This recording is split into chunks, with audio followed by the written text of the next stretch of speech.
some confetti. All Yay. right, just in time, the confetti comes for us going live. Now, what about On the Beach by Chris Rea? On the beach by who? Chris Rea Don't know that one at all. is a British, was a British singer and guitarist. Ah, okay. Okay, so the trance music version of that song is better than the original, but Ah. only if you like electronic music. If you don't, it's shit. But it is. It's by a German duo. right, Um, right now you sound like a heavy metal fan who will always tell you that the heavy metal cover of whatever song is better than the original. no, but York, but OTB by York is better than On the Beach by Chris Rea. Okay. And it's a commercial trance song, but on a it's slower than trance because it's only 134 bits per minute. So Ah. it's now on to the garage house territory because garage house is faster than house music. Mm-hmm. But you can play it in one of those dream trance sets, which is you can play dream trance on stores, Uh-huh. and normal people won't complain.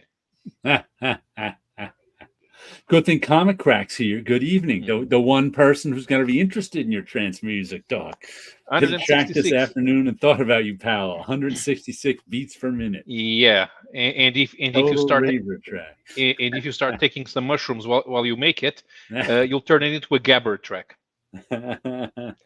Gabber was a hardcore version of happy hardcore, which was popular for 5 minutes in the mid '90s. After that, it became extremely annoying, and the guys who did gabber music kept trying to push it. But, but yeah, I don't know. Well, I have to explain happy hardcore to you. happy hardcore. Okay, so happy hardcore is trance music made by people who are already high for people who are really tripping balls.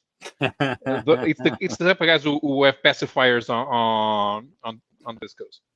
They better those people making music high better watch out they don't end up like Frank Miller.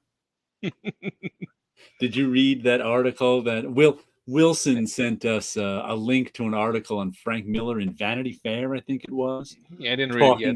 talking about there's a new Frank Miller documentary out that they were talking about. Is that what led to Atari Teenage Riot? No. Let me see. Now, the most famous, because they had airplay on regular radio in Germany and the Netherlands, the most famous gabber act would be Charlie Low Noise and Mental Theo.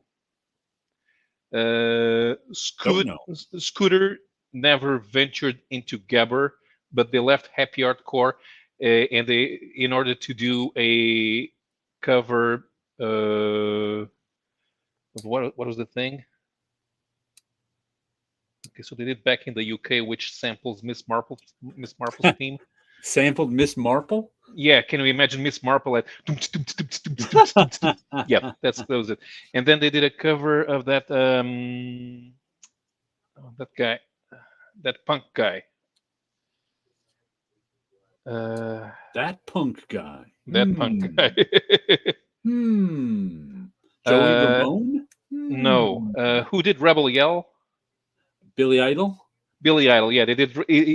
Yeah, so they got they never ventured into gabber because H.P. Baxter, the vocalist for Scooter, wanted to do a cover of Billy Idol's Rebel Yell, but in electronic format.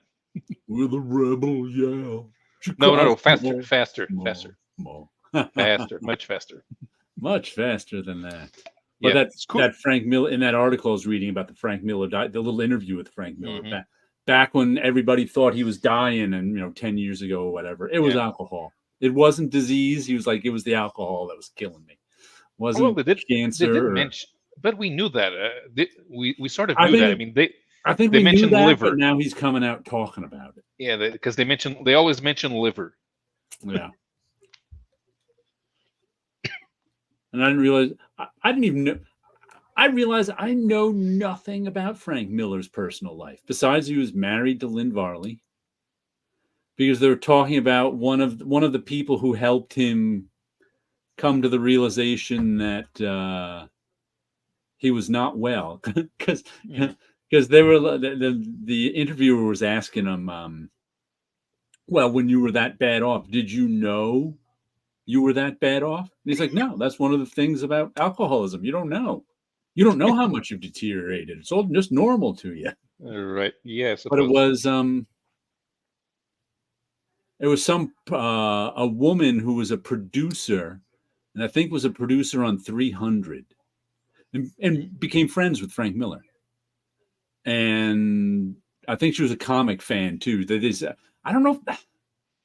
They said she was the only one at the movie studio who knew that 300 was about the Greeks at Thermopylae, the Spartans at Thermopylae. I was like, I wasn't sure if that meant she knew Frank, but they became friends over the years, and would work on projects together. But then she was one of the first. Matter of fact, she was the one who called his family and said, "You got to get him help." And his two brothers came and got. I was like, oh, Frank Miller has two brothers? Who knew?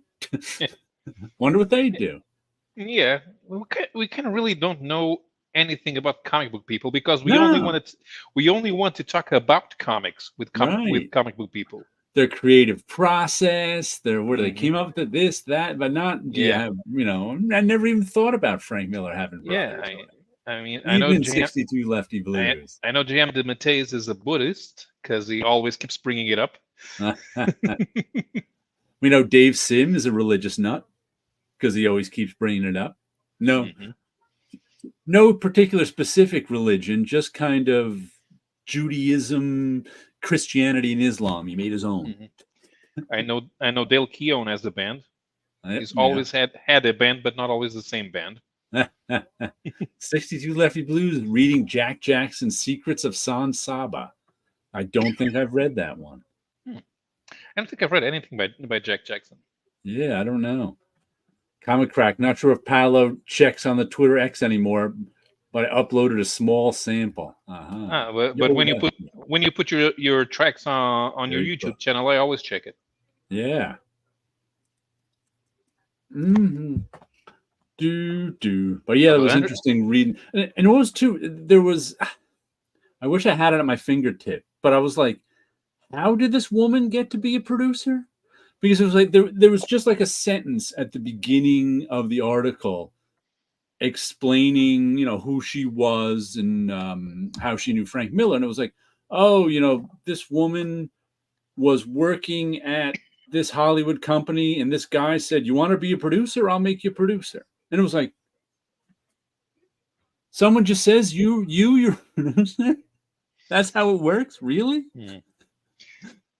Didn't say she wanted to be a producer. Didn't say she went to school to study to be. It just said, this guy said you want to be a producer, and I was a producer. I was always under the impression that producer is the easiest thing to claim to be in Hollywood. Because if you start your own studio, you're a producer. What have you produced? Nothing yet. But she produced actual movies. That's just it. She had a career. So I was like, how did this career get started? He just started working in a place, and the guy went, you want to be a producer? Come on. What? It sounds like there's a lot more of a story there than the one line they gave us. It was just strange. And of course, our death in comics this week is Peter Gillis. Yep. Comic Crack, it's absolutely, if a shit ton of money, you can even become an executive producer. Sounds like someone with a shit ton of money said, you can be a producer. Yeah. They're all scumbags. Yeah. Comic Crack works in the movie business. He would know. No, but I've seen some credits in when I go to Discogs and I check the liner when they you can put the liner notes on this for music on Discogs, and I check and I know names and I see them as executive producer. Of course you are.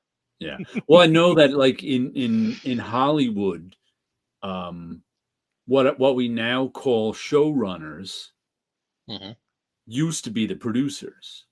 But then everybody and his mother negotiated for producer credit over the years. So the word becomes kind of useless. Right. Except this woman, I think, who worked with Frank Miller actually was she actually produced things. So, but I'm not 100% sure. Just from that article, I thought so. But about Pete, what I was reading a little bit about Peter Gillis because I had forgotten what he wrote. I mean, although I keep bringing it up. You do know that I keep bringing him up. Yeah. I saw in my Facebook feed, who was it? It was Carl Potts who wrote a little thing about him, because Peter Gillis created Strikeforce Morituri. Yep. And brought it into Carl Potts, so I think edited it. So he was talking about that a little bit. But then I was like, oh, yeah, I read that. I think it was like volume 3 of the Micronauts. He wrote the entire thing. I was like, oh, yeah, I read that. And there's a couple other things like from the early 80s that I went, oh, yeah, I read that. Doctor Strange. Yeah, he wrote some of that. Oh, yeah, Strange Tales. That. Strange Tales. This 62 collects Blues. This collects the Doctor Strange run in Strange Tales. What was that? This collects the Doctor Strange run in Strange Tales because when they brought it back in the late 80s, it was a split book. Doctor Strange and Cloak and Dagger. Okay. 62 Lefty Blues says many are idiots giving notes to directors, producers. He's talking about here. My favorite is the guy asking George Lucas if the Wookiee could wear shorts. Oh yeah, there's always stories like that. That's for sure. Always stories like that. Yeah, it was like, when did Peter B. Gillis stop writing? I don't know.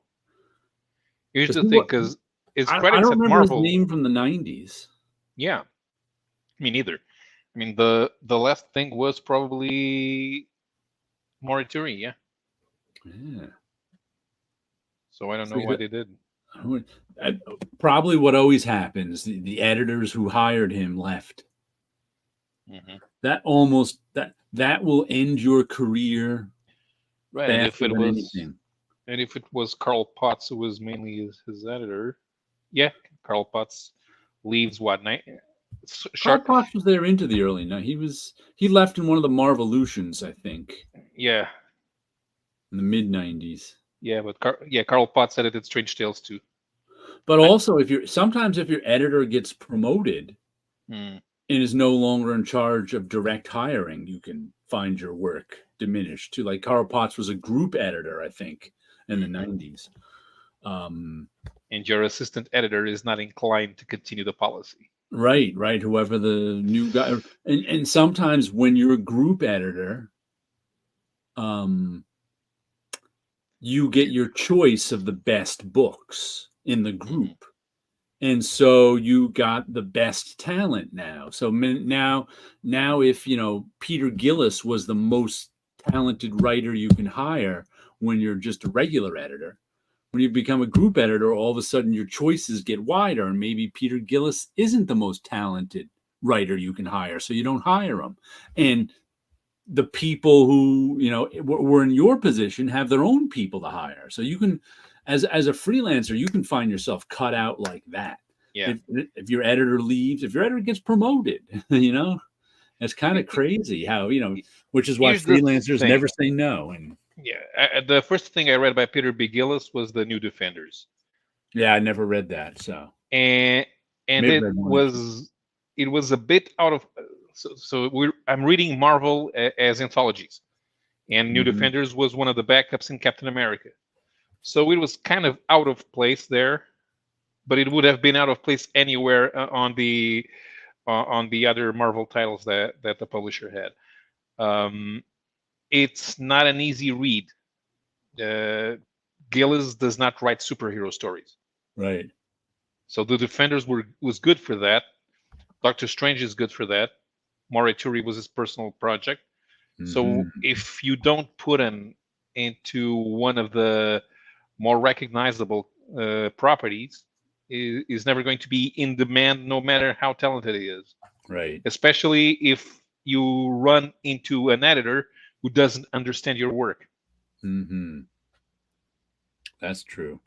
Eric P says it's always been about who you know. That is true, or being a go-to person. If you're one of the stars, of course, you're always good.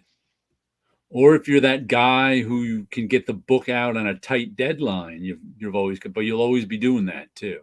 If you become the tight dead like Ron Lynn did in the early '90s, he became the guy that editors could turn to if they needed a book turned around in a week. But he got famous enough that he got out of it, but it took him a decade. Right, because he also had stuff at Aircel or whatever before Silver Surfer, didn't he? He was. I mean, when this is like after his like what did he do with George Perez and Jim Starlin? That famous one, Warlock. Infinity Gauntlet. Infinity Gauntlet. He took over Infinity Gauntlet from Perez, and that's when he was good. He not as good as Perez, of course, but that's when his work was good. It was a few years after that he became the guy that you could go to if you needed the book out quickly. And then I think it was by the mid '90s he wasn't drawing stuff for Marvel anymore. I don't remember what he was doing. He was doing some stuff for Image. I know he did one X Mutants miniseries, but then he did X-Men 2099, and that was a big book. Right. That was earlier in the '90s, huh? But 1993. Yeah, by the time like '96 and the bankruptcy years rolled around, I don't. Then he disappears. Yeah. He comes back, I suppose, that mostly because of Tom DeFalco in MC2, because he draws the Juggernaut title, J2. And by then, he wasn't the go-to guy to get the book done. Now he got out of that. Not only that, he's drawing J2 as if he's all of a sudden he starts drawing in a style that wouldn't look out of place in Star Comics. Because he's the guy who you are used to see drawing aliens. Right. And then with J2, this looks a little it's kid friendly. I don't remember who was drawing those Micronauts issue that Peter Gillis was writing.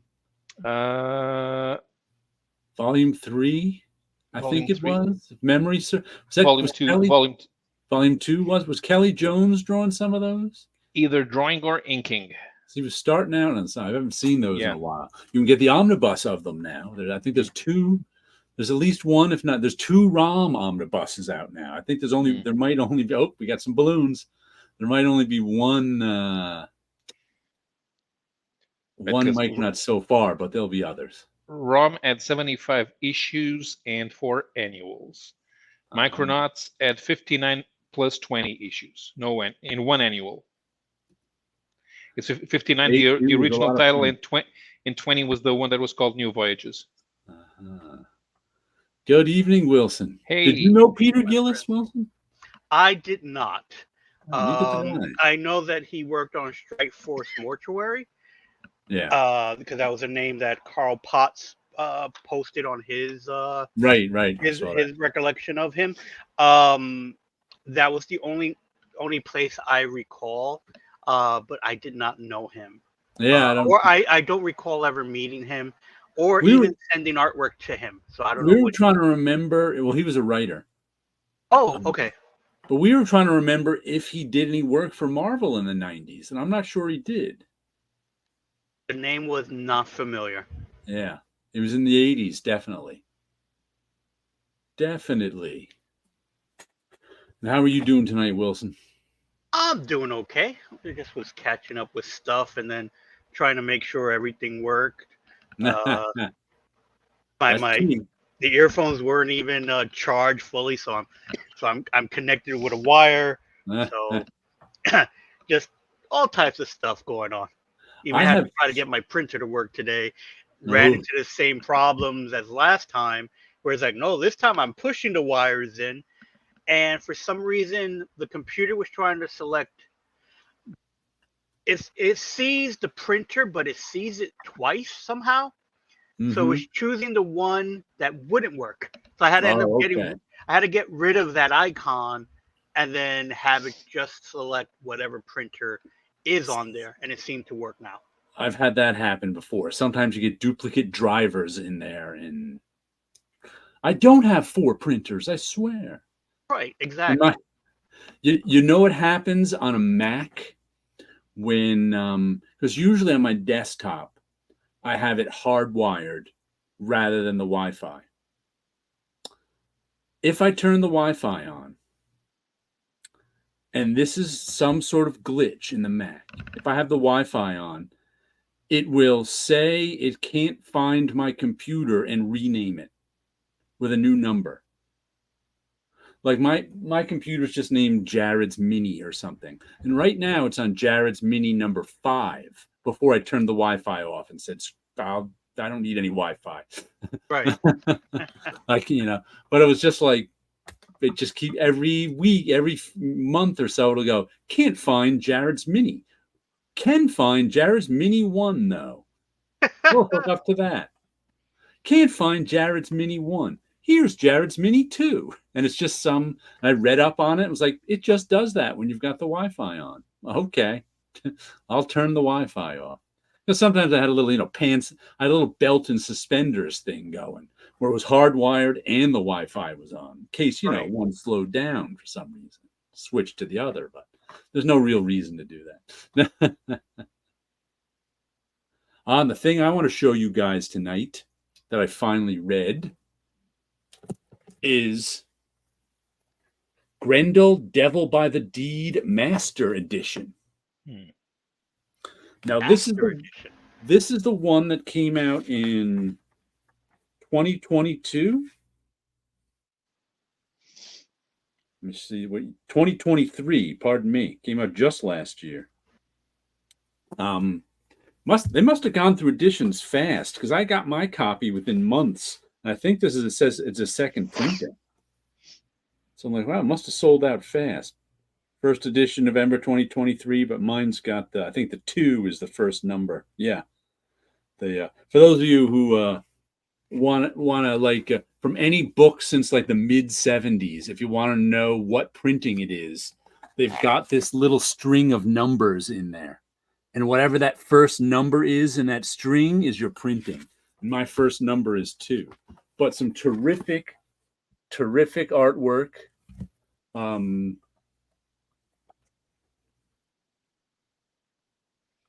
And what this is let me bring you back to the beginning of Grendel, or the beginning of Devil. Grendel started in this book called Kamiko Primer. I forget what issue, number 1, number 2, whatever issue of Kamiko Primer has the first Grendel in it. But it's like Matt Wagner he didn't like, because he did them when he was so young. He was probably 20 years old when he did those ones. Not that he's much older here. But he for years he swore he'd never reprint those because he didn't like them. But 3 decades later, he was like, may as well print them.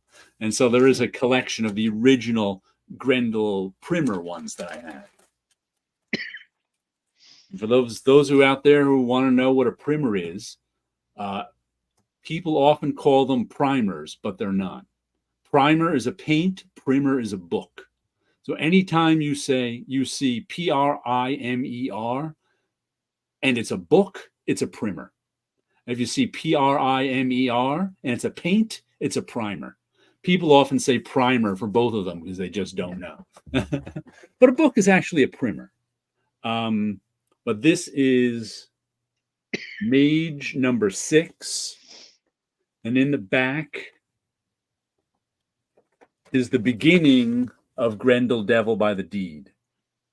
And so it Devil by the Deed ran, and let's see how many pages. It's 37 pages altogether. 1, 2, 3, 4, 5 pages. It was in this, but you can see one of the things. Look, one of the things that's really weird about Grendel is, it's not a traditional comic with word balloons. It's all text boxes and narrated. It's a book that's being written by Christine Spar, but it works because that almost never works for me. When you see a comic that's illustrations and blocks of text, that almost never works for me. But with Grendel, it works. But as he mentioned in the foreword of the Masters Edition, he's got a lot of text in this first set. Matter of fact, what's interesting about the let me show you the collected edition. This came out from Comico. We were just discussing them. This introduction by Alan Moore. This came out in '86, and it collects all the stuff that was in Mage. And I think he said in here that this is only a 37-page story, the original Hunter Rose Grendel story, and he dies at the end. So it's really short. One of my favorite comics. I've always liked this. And one of the things that's interesting about it, too, he did this when he was so young and inexperienced that you can see it get better over even the sort of basic, the drawing at the end. It's like that right there is a wonderful figure of Grendel. And the figures in the beginning of the book were a little less beautiful. I mean, they weren't terrible or anything, but you can see him improving as time goes by. He was so young, you can see improvement from the beginning to end of this. Like I said, this was always one of my favorites. Always loved it. So he just, as I said, originally came out in 80. This is 86. This is 85. But I think Primer was 84. Comico Primer, first Grendel. So he decided 40 years later, he wanted to redo Devil by the Deed. He's like, I just want to see. He's like, I wonder. He's like, this may be a complete folly, but I wonder what it would be like to kind of redo the thing that kind of put me on the map when I was younger. Now that I'm 40 years older, and I got to say, I was a little skeptical about it, and I was wondering how he was going to do it. So I was like, is he going to leverage the pages that were in here and kind of use them and add other stuff to? And he's also done a lot of other stories with this, besides with Grendel in general. This is the original Grendel, Hunter Rose. And there have been other Grendels over the years too, but like I said, he died in his first story here. But this story takes place over 3 or 4 years when he's a crime, and he's really young, Grendel, and he's a crime boss. He becomes a crime. Grendel is a villain, by the way. He ain't a hero. He's a charming psychopath. And so he decided to do, this is 120 pages. So he expanded the story. He added in a little bit about some of the characters he's created in the Grendel story since then. Like there's a cop in here who he's done stories about in some of his miniseries, Grendel, Black, White, and Red, that he added her story in here. And a few other, like I think he expanded, like Grendel taking over the New York City rackets and some of the East Coast he expanded that over the years in other stories, and he put some of that in here too. And the artwork is very that was usually unexplained in the original stories. Grendel is already known as a crime lord, but they don't explain how, especially when we know as readers that Grendel is Hunter Rose, and that Hunter Rose is 19 years old. So how does a 19-year-old take over the city mafia? Yeah, they gave more detail on that. Let me show you a little of the artwork in this too. which is absolutely terrific. Mm-hmm. And he did it in this black, as he said, black, white, and red has become the colors of Grendel, and this Art Deco stuff. And he did the Art Deco sort of style much better in this than because what I did is I read this, and then I went back and read the original just so I could read them back to back. And I got to say, as much as I love the original, I think he really did it. He really did improve it just because he's so much better now. Yeah. Yeah. Well, the battle scene with Argent, he usually goes back to. He doesn't change much, but right. Know what he changed in the battle scene with Argent, that's one of the few things I think was better in the original, is the little figures around Grendel and Argent. And this one he did these sort of because they look like Native American paintings because Argent. Right. And in this one, they were more like figures. Let me see if I can find it quickly. There we go. Well, yeah, I suppose that you're sort of seeing what happened, but by redoing the figures as Native American paintings, you are now seeing it from Argent's point of view. Right. I mean, it's hardly worth speaking of. That's right, but, because Argent's the good guy. Yeah. But he's ugly because he's a werewolf. Right. But he's the good guy. He works for the police. He hunts Grendel. Let's say hello to Damien. Greetings, sleepy reader. Dark Horse is printing second edition omnibuses of Grendel. Yeah, they are. I've been wanting to get those too. Damien. And those are expensive. I never read Grendel. I do like Wagner's Sandman Mystery Theater. Yeah, that was good too. Grendel's one of my favorites. And you know what was interesting? I wonder about, there's a couple of age-related specific choices in here that I find strange, or at least not even strange. I wonder about them,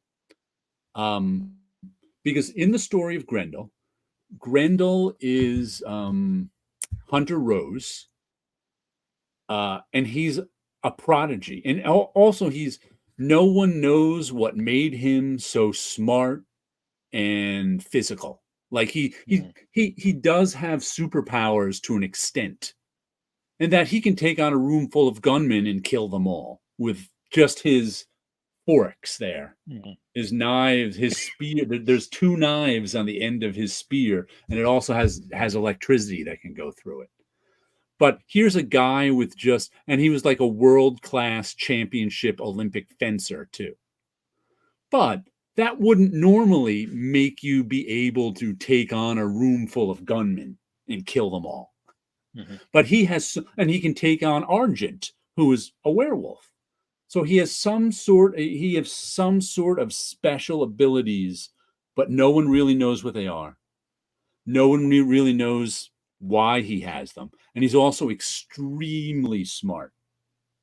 Well, the implication is that Grendel itself is a mimetic entity. Right. And it expands into other people. Because but none of that is in here. That's all. No, but if you read the rest of Grendel, where there are other Grendels. But it makes me say, like, did he make that? Or did that come before him or after him? Yeah, that's what we don't know. Yeah, I think, but the mystery is good. To compare Grendel to something we know, a symbiote. Right. Was he the symbiote that went, or was it coming? Yeah. So, but if you read the Christine Spar stories, yeah, because she only has one mission throughout all those 12 issues, right? Where in those she from the first time she puts on the costume, she gets her ass handed to her, but after the second time, she's Grendel. Yeah. And it's not like she trained for it. No. She had, you know those people who want to do martial arts just to learn them, but they're not really good at it, and they're always yellow belt or whatever. Well, that was Christine Spar. Right. But by putting on the costume, she became much more agile. You can say stronger, more aware of her surroundings. she too took on Argent, and and unlike her grandfather, because she's Grendel's, she was the daughter of the little girl that Grendel adopted. So she's known as Grendel. Into all that too. We'll set that up. It's Christine Spar who's writing this. Right. So Christine Spar, in her story, Christine Spar kills Argent, which Hunter Rose could not. So anyway, so Hunter Rose, when he's still a teenager, is a championship fencer and is this prodigy. And what I find strange is part of his early childhood is he has an affair with a 36-year-old woman. They say. Now, what's funny, in this one, they say we don't know what happened to her. We can find no trace of her. But in this one, they say she was dying of some disease and she knew it. That's what happened to her. She died as she was dating Grendel. But what I find strange is in this one, Hunter Rose is 15 when he has an affair with a woman. In this one, he's 14 when he has an affair with a woman. And I'm just like, why the age change? Because it makes no difference in terms of him being underage, and like I said, he's a charming psychopath either way. It's not like anything she did turned him into a psychopath. He was that way to begin with. So but it made me think that the only reason I could come up with for the age change was Matt Wagner becoming a father. When he first wrote this one, 15 and 14 were the same to him. But after being a father and having kids, maybe he went, you know what, a 14-year-old wouldn't do that. Maybe a 15-year-old would. And he also changed the age of Stacy Palumbo, who is Christine Spar's mother, who Stacy Palumbo in this one is 9 years old. And this one is 10 years old. Now, why?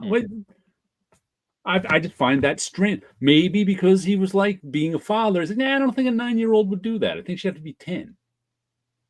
Because in this one, Stacy Palumbo was the daughter of a crime boss or some crime-related person that Grendel killed. But Hunter Rose met her at one of her uncles. It was her uncle, I think. I think her father was the crime boss, and father and mother both died. And then the uncle, who was a crime boss, took her over. But she's a key figure in this because Hunter Rose is so taken by her that he adopts her. So even at 18, he adopts a 10-year-old. And because he was beloved and famous prodigy author, they kind of greased the wheels. Because usually they don't let 18-year-olds adopt 10-year-olds. And then Argent, the wolf, also became friends with her, unbeknownst to Argent that Hunter Rose was really Grendel. So it was like this little girl, Stacy Palumbo, played sort of a role in the life of both Grendel and Argent, and she eventually found out the truth about Grendel, and she was the one who kind of arranged for Grendel and Argent to have a final showdown because she was mad at Grendel, of course, for killing her uncle. So it was like this real, but maybe Matt Wagner said, I don't think a 9-year-old could do that, but a 10-year-old could do that. But really, I gotta say, if I were to give someone Grendel, I would now give them this, because this is a much I love the original Grendel, and we would appreciate it. I know I enjoy seeing it get better from the beginning to the end, but you really can't give that to somebody who isn't a comic fan. Doesn't really read a lot of indie. It's only used to Marvel and DC comics, which have, no one ever gets any better in. They're always at the top of their game.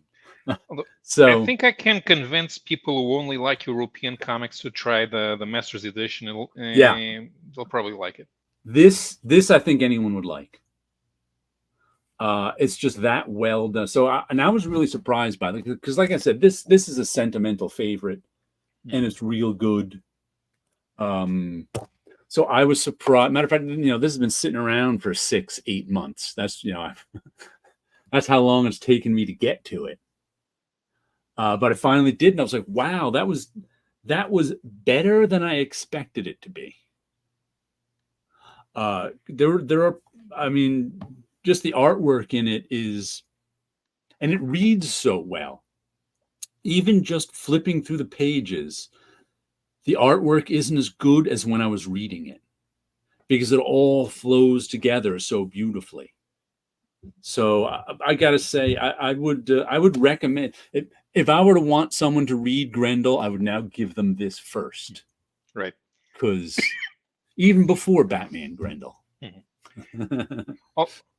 Although if they read that, they're going... Well, the thing is, if they would be satisfied with the conclusion to this story, because why would... I don't see how you, after reading Hunter Rosa, you can convince people nowadays to try the rest of the story. Right.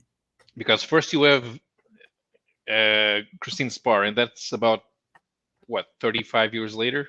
Yeah. And then you have the story with Christine's boyfriend, and then the ones with the commissioner and the incubation period. So that one's kind of weird. So you usually skip those. And then all of a sudden it's 400 years later, and there's a techno pope, and there are vampires everywhere, and there are guilds who are in charge of the country. And I don't think people will see how moving the story 400 years in the future has something to do with a crime lord fighting a werewolf. Yeah. It is, but there's also plenty of Hunter Rose story. One of my favorite, I have to go back and reread it. One of my favorite in recent years was the Grendel Shadow. That was really well done. I don't know if you ever read that one. Yeah. Probably 10 years old now.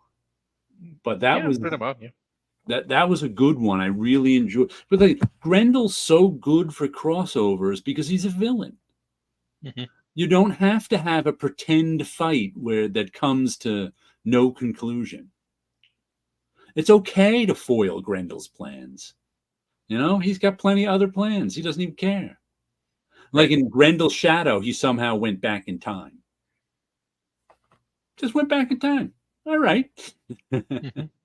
Like, Batman Grendel. I got to reread that one, too. I don't think I've read that one since the 90s, but I remember it being good. Once again, because they can fight without any misunderstanding. Because the second Batman Grendel is with Grendel Prime, the robot from the cyborg from the future, who goes back in time to Gotham City. He goes after Hunter Rose's skull. Yeah, that's another good. There's actually some stakes when you face Grendel too, because he rarely loses. So the Batman versus Grendel there's actually some stakes there. Batman's not gonna die or anything, but Batman can lose too. That's just the way it is. Let's see. Matt Wager's Mage series was fun. That was a good one. Yeah, I never read the first Grendel book and never quite understood what I did read, though I enjoyed. Yeah, all the different Grendels they can get really, really weird. Like the last one. What was the name of it with Grendel Prime? Odyssey. Devil's Odyssey. Yeah, that was Star Trek. Yeah. that was straight up That was Grendel starring in Star Trek. Yeah, but it's all about being the mimetic entity, because Grendel's already conquered the world when Orion Asante becomes the Grendel Khan. So now everyone is a Grendel, and everyone wants to be Grendel. So what does he do? Well, now I have to go to other worlds, and it's Grendel Prime doing it. So he goes around through other planets and is leaving an imprint on whatever he finds there. So there will be Grendels there. And I also have to say that I liked the coloring a lot. They've been doing matter of fact, I think the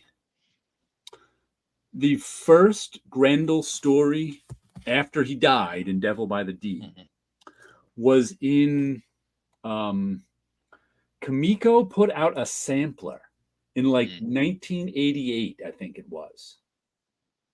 And what it was I have it over there. It's like a hard sleeve, like a box set of comic books. There were 10 or 12 Kamiko comic books in there as a sampler. But the thing they did to make us all buy it was they put in, never to be reprinted. It was reprinted eventually.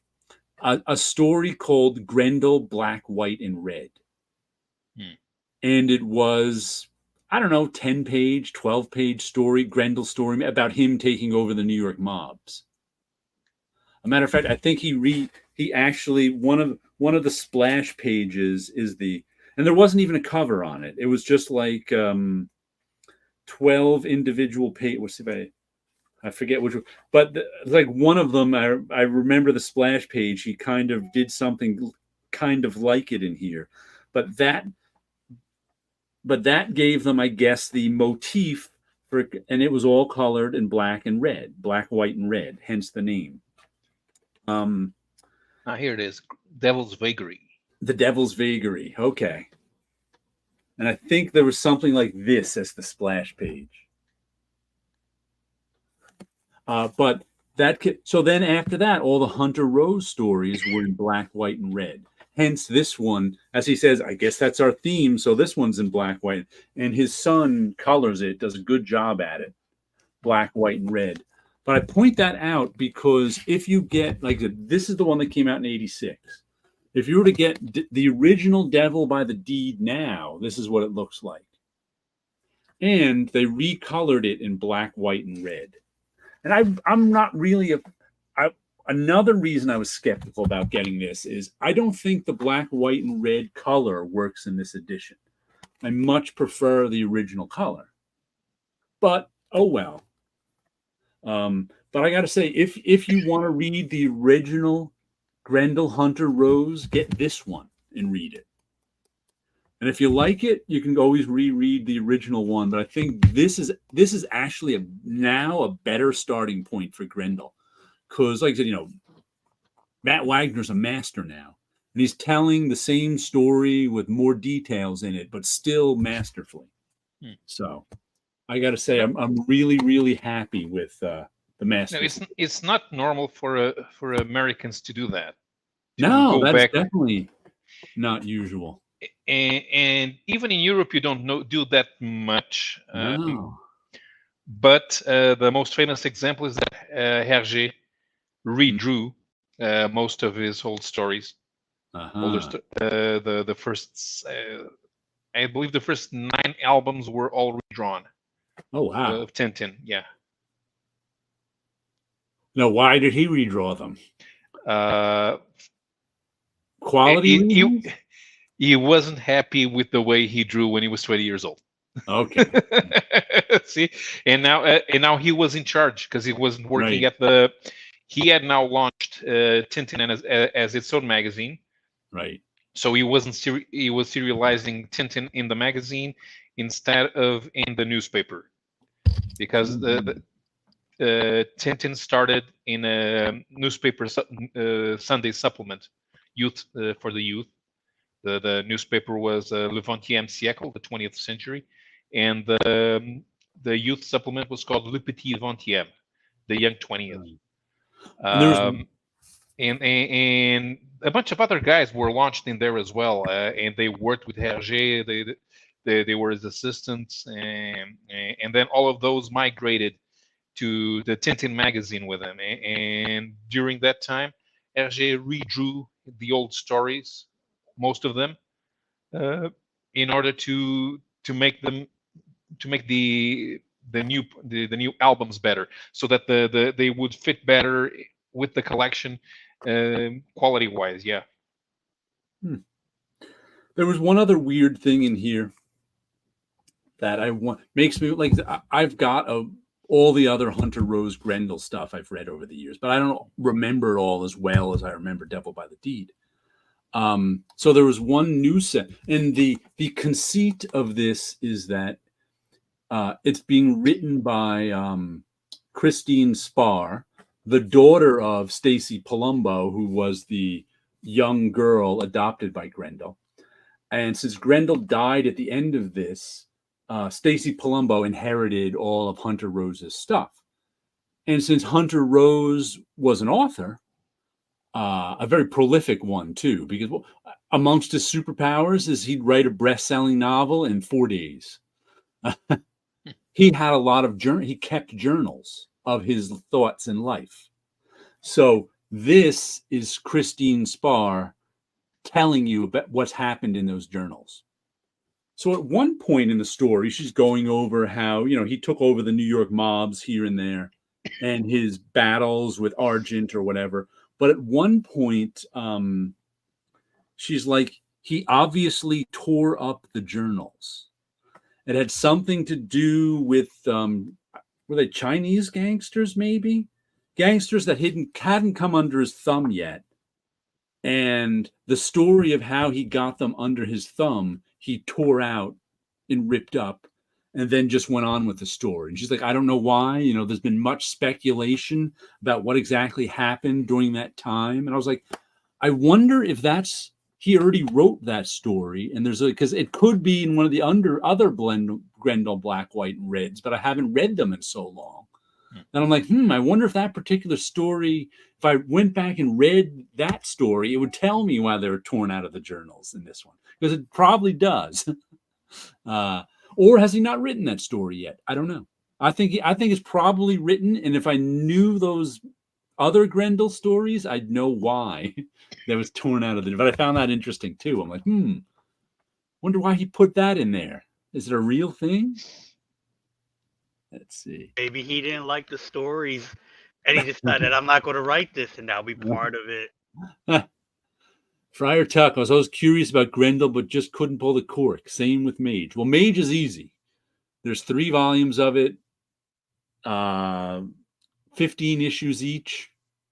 You can always pick those up collected. Now I'd say if you want to start reading Grendel, this is the one to get. Devil by the Deed Master's Edition. This will get you right into Grendel. Easy peasy, lemon squeezy. Now, because of this discussion, my interest has peaked again. Like I said, just Devil by the Deed Master's Edition. This is all you need to start with Grendel. There's plenty of other stuff to read if you like that, but I would definitely say that is now, I can definitely say, a good starting point.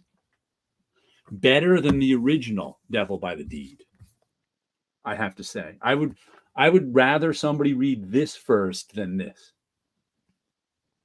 Even though I love Devil by the Deed, the original. Because I first read it, and when did I first read that? Probably 1987. I was in college, I know that. I think it was probably, I think I probably first read that in fall of 87.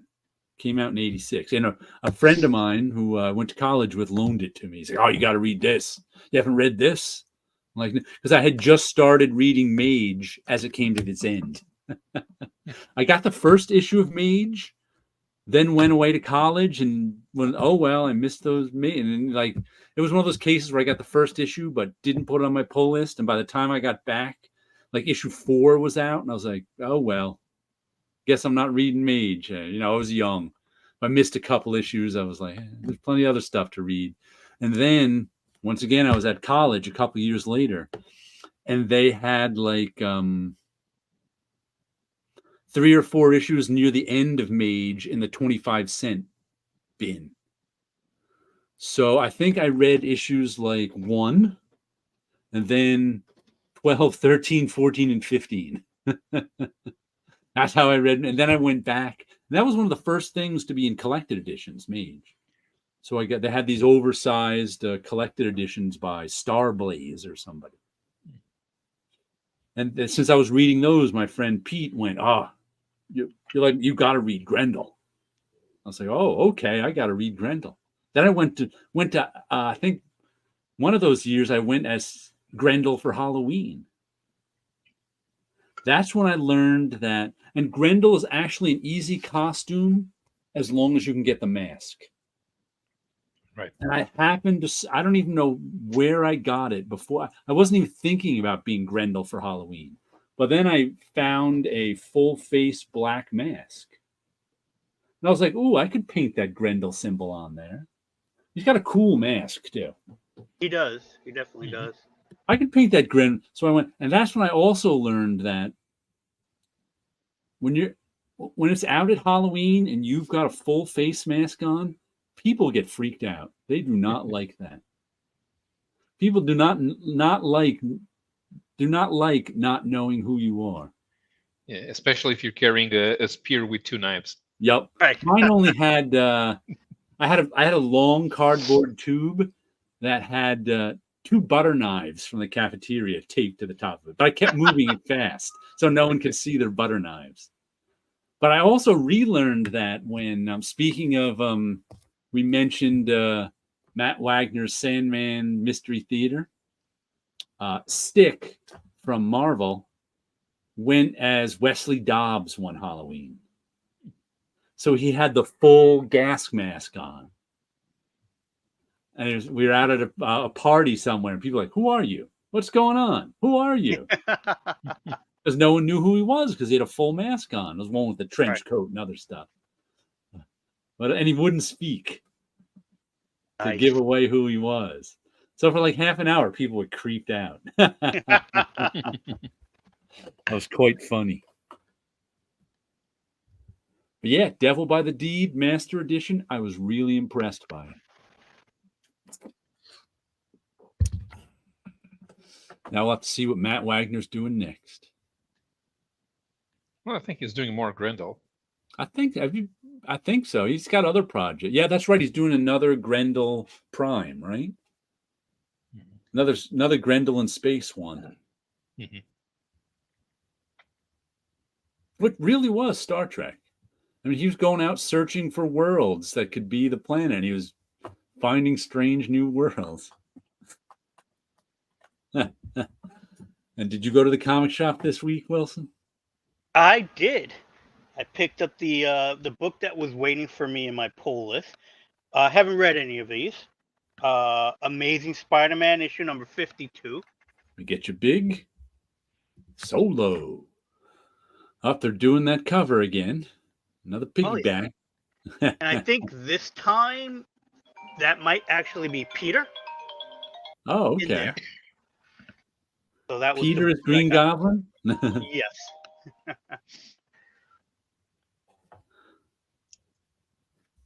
Someone calling you? Yes, my sister. Let me take this. All righty.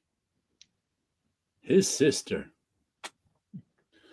I was trying to read a Mickey Mouse comic, but it, even though it's written and drawn by Romano Scarpa, it's not a good read. It's one of Mickey's science fiction stories, which is it's not really a problem, but Mickey sounds a little bit dumb, and everything happens by luck. That reminds me, there was a new Uncle Scrooge #1 on Wednesday from Marvel, a $10 #1. Had about 5 or 6 covers. And I was in the shop. I was like, Uncle Scrooge, and I was flipping through it. And my LCS owner Roy was like, and he's like that. He's like, they open at 11. From 11 to 12:30, that book was really hot. Then all the speculators got their copy and haven't sold a copy since. I was there at like 5 at night. So I was like, I guess some of the speculators wanted Uncle Scrooge #1. Yeah, that's a new one. I think it had a reprint of the back too. I don't know what of, but it was not in the same format. It looked like it was a graphic album format because it was squished down a bit. So it must not have been Carl Barks, unless they had some other Carl Barks in there. I don't know. But I only glanced at it and went, $10 for Uncle Scrooge? I don't think so. No, not even in Europe. We do have some things that are $20, but they are album sized and they're hardcover. So right. I mean, this was extra big. This Uncle Scrooge. I just didn't want it for $10. But to get me to try, I don't understand. Well, I do understand it, but it doesn't get me to try anything new when you price the first issues at more than every other issue. 62 Lefty Blues. Uncle Scrooge meets all the other multiverse Uncle Scrooges to fight over the infinity dime. It has Karl Barth's Christmas comic reprinted in the back. Okay. Yeah, like it could have just been the Golden Age format that it was shrunk down, but it seemed it was shrunk down a bit. Did you notice the Uncle Scrooge comic at the comic shop this week, Wilson? I did. I was going to grab the Frank Miller one because everybody was like all up in arms about Frank Miller's picture. So I was like, oh, I'll get that one. And just as I reached for it, I saw the price tag and I pulled my hand back and said, no, I'm not getting that. $10. No, thank you. There is no reason for an Uncle Scrooge book to be a Uncle Scrooge comic book in that format to be that price. No. I was just telling Paulo and everybody else, Roy, my LCS owner, said that book was really hot between when they opened at 11 and 12:30. And then all the speculators got their copy and they hadn't sold one. I was there at 5. They hadn't sold one since. I saw it had 3 covers. And again, it was like, there is no reason for it to be that price. Is it original story?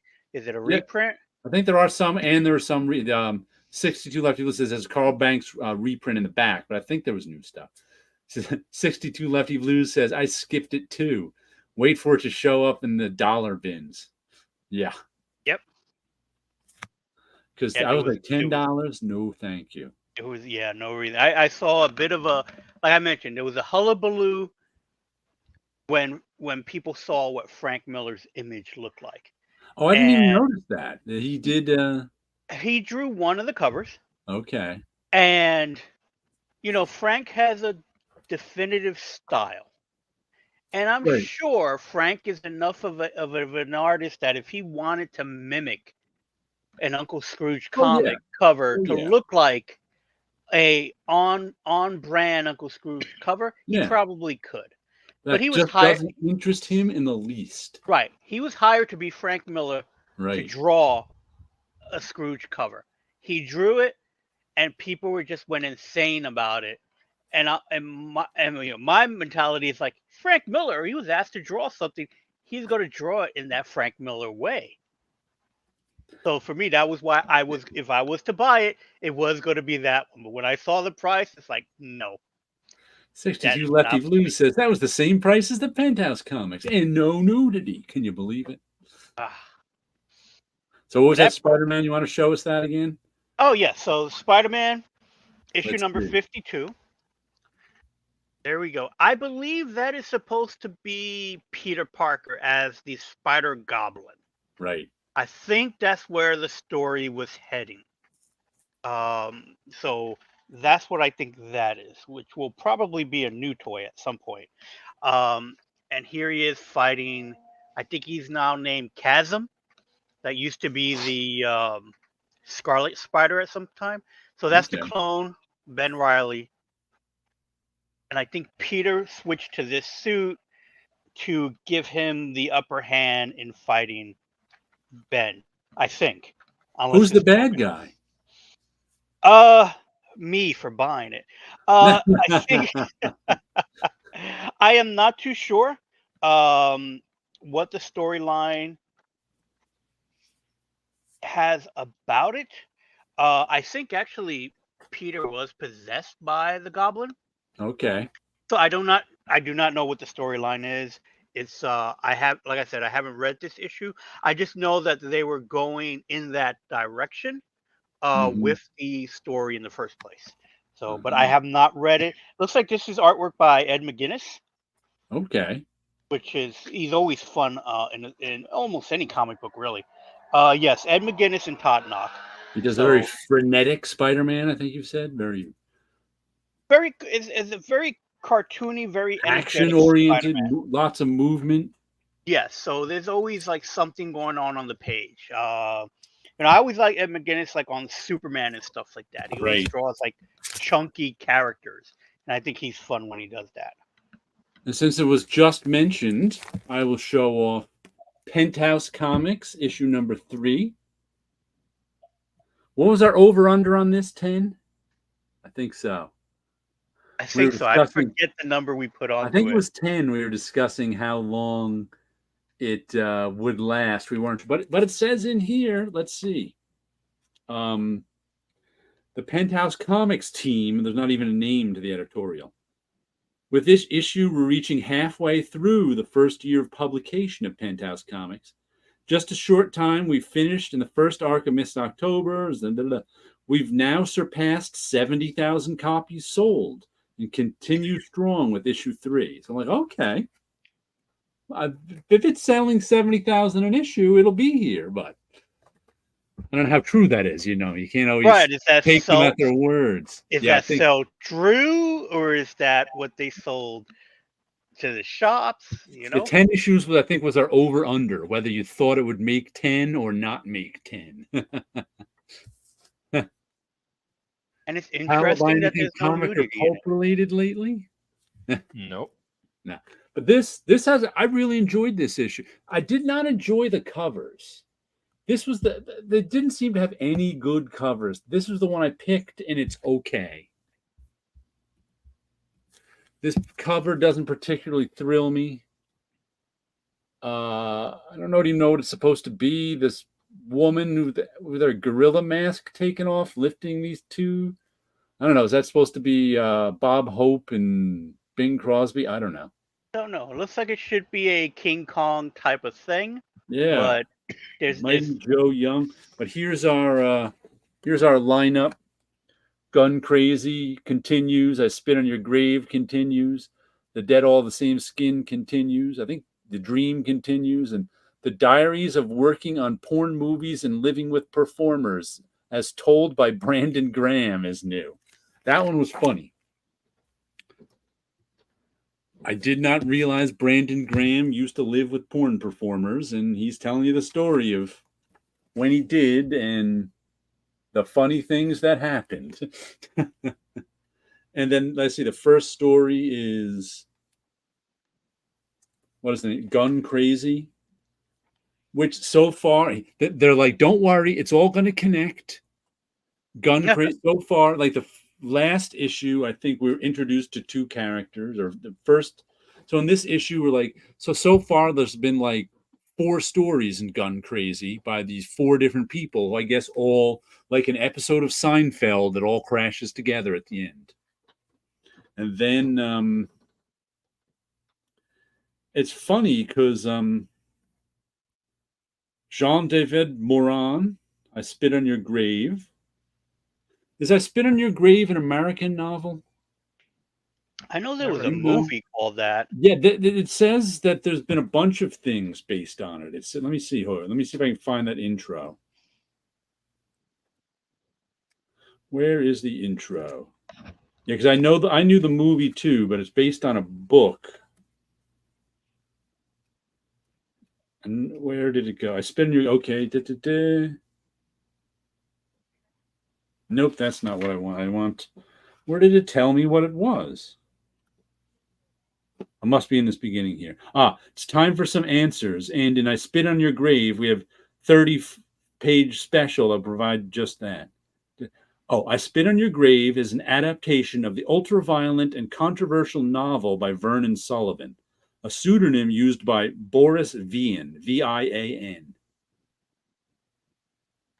So the story revolves around the sexual and racial conflict in the 1940s in the U.S., which makes me wonder if Boris Vian was American or European, because the comic is European. And then we have The Dead All Have the Same Skin, Part 2, based on the original novel by Vernon Sullivan. I wonder if he was American or European, because The creators on both of the writers, the same writer, Jean-David Morvan. Do you know if they're European? I mean, the Vernon Sullivan, who I Spit on Your Grave. Because it's weird to me that they're Europeans are doing 2 stories about race in America. No, that's not out of the ordinary. Well, we in America are not used to stories about race in America. I got to tell you, most people avoid that subject if they can. Well, it's like westerns. It didn't happen. It's always the Europeans want to do westerns. So right. Well, these aren't westerns. These take place in the 1940s, and I think today maybe. But I just found it funny that we get 2 stories about race in America in Penthouse Comics done by Europeans. When I know Americans don't want to do it. Right, but exactly, Europeans don't mind doing it. Yeah. Americans are like, no, we don't mention that. We're perfect and free. There you go. But both good stories. Because the one story, the I Spit on Your Grave, is about this guy he's mixed race, but he's only got one grandparent who was black. So he passes. He's got blonde hair. Meanwhile, he's got a brother who couldn't pass and got killed for dating a white woman. And he's got another brother who's black who got beat up by a white mob. So now he wants revenge for his dead brother, which he's planning. But before he gets his revenge on his dark brother, brother, dark brother who couldn't pass, before he get that revenge, he's like plotting. He moved to another town, and he's a good-looking guy too. So he's been dating these 3 juggling kind of dating these 3 sisters who are all the daughters of the local plantation owner, because he wants to make their lives miserable just because they're plantation owners' daughters and racist themselves. And so he's like hitting on all of them and fooling around with all 3 of them and not letting the other ones know. And he's got some plan to break all their hearts and then go and get his revenge for his brother. But so far the ultra violence hasn't kicked in. But like I said, I've been really enjoying Penthouse. But I knew what to expect. They're going to be bits and pieces from European stuff. It's not going to be the whole album. I'm going to have to wait to read the whole thing, and that's okay with me because I wouldn't be reading it otherwise. Because we don't have access to that sort of stuff. But and the photography in the back was terribly printed. I hesitate to say that, because usually they have like a naked layout of tame stuff of a naked woman in the back, and this one was just. It was, as a matter of fact, Roy, my LCS owner, was once again. So he's like, did you sit? And it's a woman who's got lots of tattoos on her. And he's like, this woman spent all this time tattooing her body, and you can't even tell in the pictures. They're so dark. I mean, it's obviously, I would say, I probably think the photographer did a better job than the printing, but who knows? All I know is the pictures are nearly illegible. So they're hard to even judge, but it's not like they were top quality in the other 2 issues of it. They may as well not. I mean, I'm all for artsy pictures of naked women, but they may not as well as even bothered at Penthouse Comics. They're just that innocuous and poorly executed, at least in the production. I don't know what they'd look like on screen. Yeah, I'm wondering if it looked fine backlit. And they didn't account for that for printing. Yeah, who knows? The price on this Penthouse comic is 1 Uncle Scrooge, $9.99, $10. So the same as Uncle Scrooge. 62 Lefty Blue. Paulo, I read Prisoners of the Stars by Alfonso Font. Have you read any of his stuff? I haven't, but a couple of his books were published here. Most of his fans by around here by his work in either Spanish or French. There are a few Alfonso Font stories which appeared in American comics in the 70s, back when he was working for one of the Spanish agencies. A couple of stories appear in Dracula Lives, and there are a couple of Edgar Allan Poe adaptations in the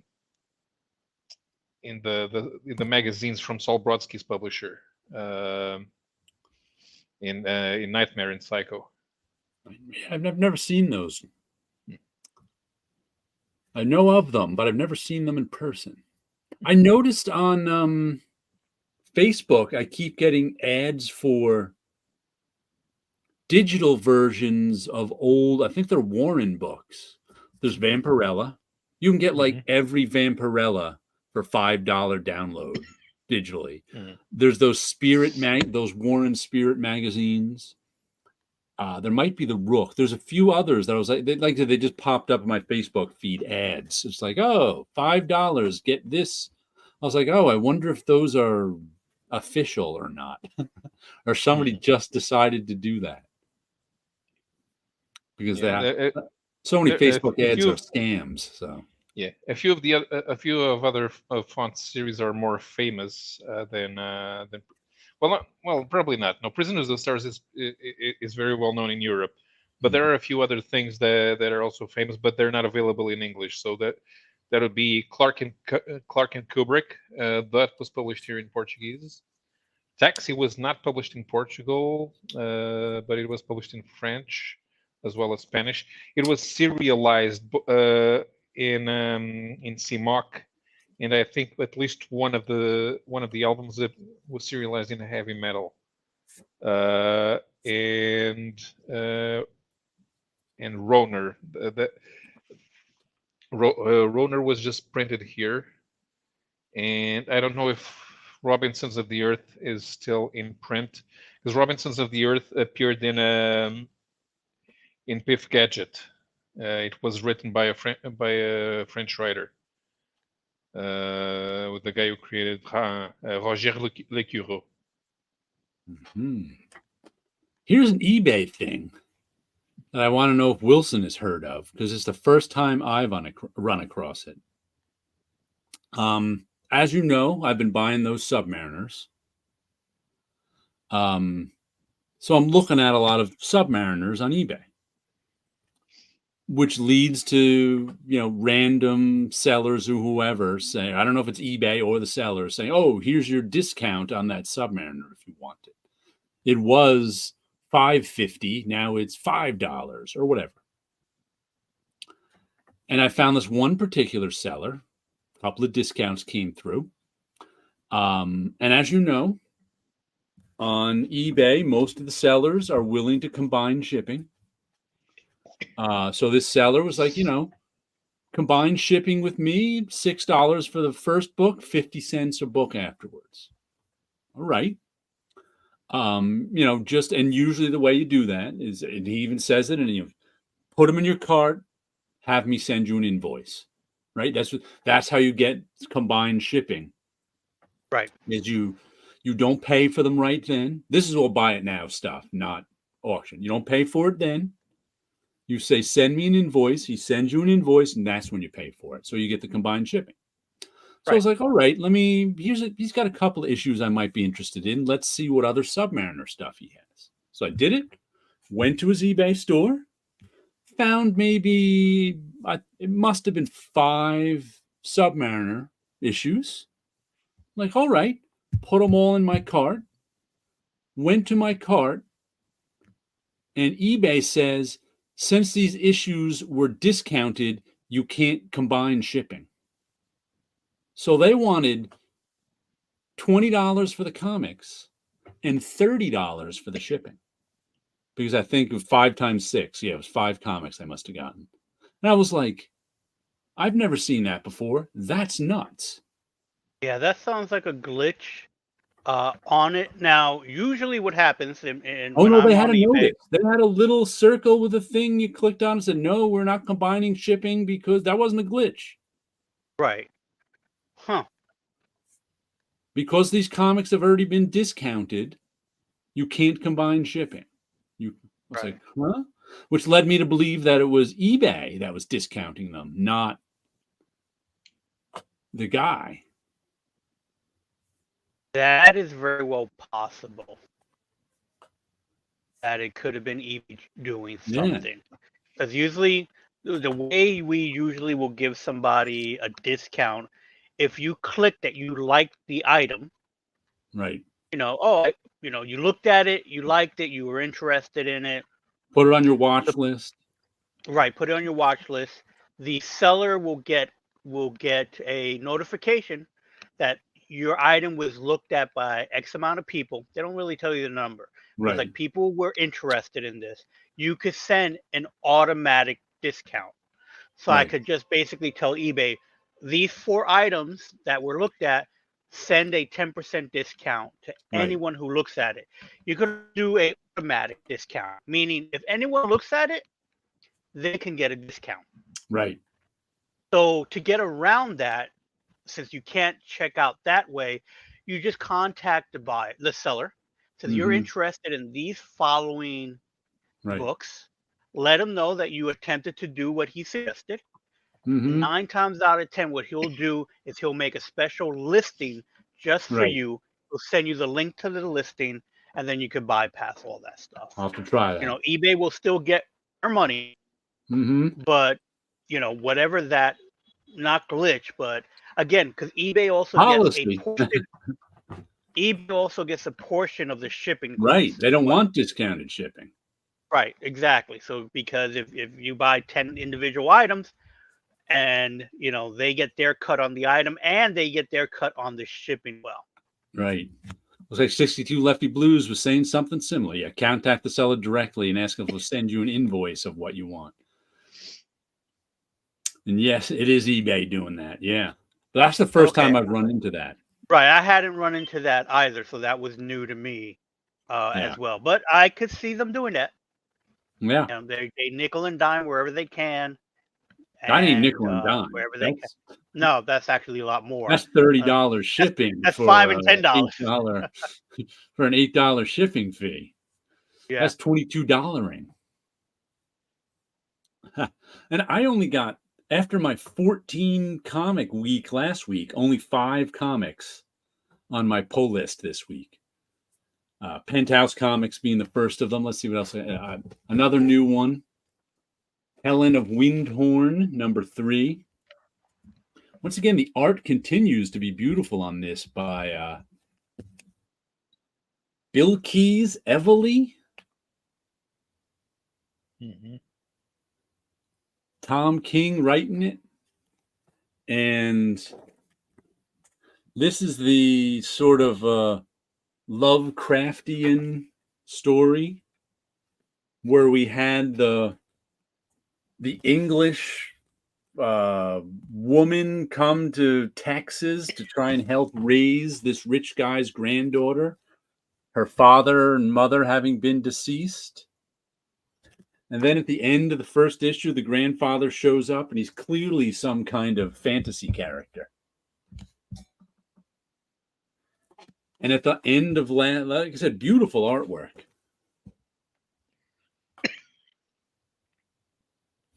And at the end of last issue, the grandfather was like, "Come on, granddaughter, we gotta go to this fantasy world to return this dog, this fantasy dog." So this whole issue is about her in this crazy, this Lovecraftian, Robert E. Howard-ish. Turns out that's her grandmother. And I don't know who this guy is, her grandfather, but he ain't afraid of nothing. He's like Superman or something. Because she's like, "Aren't you afraid?" He's like, "Nah. Not in the least." Nah. And he killed an entire army. They didn't even show it. They're just like, oh yeah, the army finally caught up with us, and Granddad killed them all. So I'm not sure who he is. Another Tom King alter ego, but just nice stuff. It is beautiful looking artwork. Yeah. And I know Paulo looked up the artist in the first issue, but I can't remember where he or she is from. And I can't remember either. She might be Brazilian. That might be it. I can't. Copyright Tom King. Okay, it's creator owned too. Yeah, I don't think Dark. And there's some blue line on the back, so you can ink your own. Yeah, she's Brazilian. She's married to the inker. She's married to the inker. Matheus Lopes. Mateus Lopes. Mateus Lopes. The H is silent. Ah, of course. And they're both Brazilian? Yep. Wonder where Tom King met them. On a CIA trip to Brazil. There you go. You got it. He was one of the boys from Brazil. Want to show us another comic, Wilson? Sure. So we have here is from IDW, Godzilla Skate or Die. I saw that one and just laughed at the title. I got it mainly because of the title. It's like, this looks like it should be a lot of fun. It's, for lack of a better term, it has that spider punk kind of look to it, and the art style is written and drawn by Louis Joyce, by the looks of it. Russ Wooton is the inker. Oh no, the letterer. So it is, I'm guessing, a story about, street skaters that happens to be living in a place where Godzilla or some of the monsters attack. So it has, to me, that spider punk kind of art style to it, which it works for this. Yeah. Oh, which reminds me. Like the other monster is Varan. Oh, that's cool looking. Varan the Invincible, I believe his movie was called. Which reminds me, I don't know if I said this last week. I think it was 2 weeks ago that Godzilla 75th anniversary comic came out that you got. Yeah. Do you remember that one? Well, that's cool. Yes. And I said there was a 50th one too that I saw next to it. Right. Turns out it was Mecha Godzilla was the 50th. Ah. Oh, so there okay. was a Godzilla 75th and a Mecha Godzilla 50th. All right. So you'll have to look for that one. And staying within the Godzilla universe, I also picked up Godzilla Rivals, and it's Mothra and Hedorah. Ah, cool. Those are the ones that are the one-shots, right? Yes. That I picked up a couple issues of it. The art was nice. This one has a nice little cartoony style.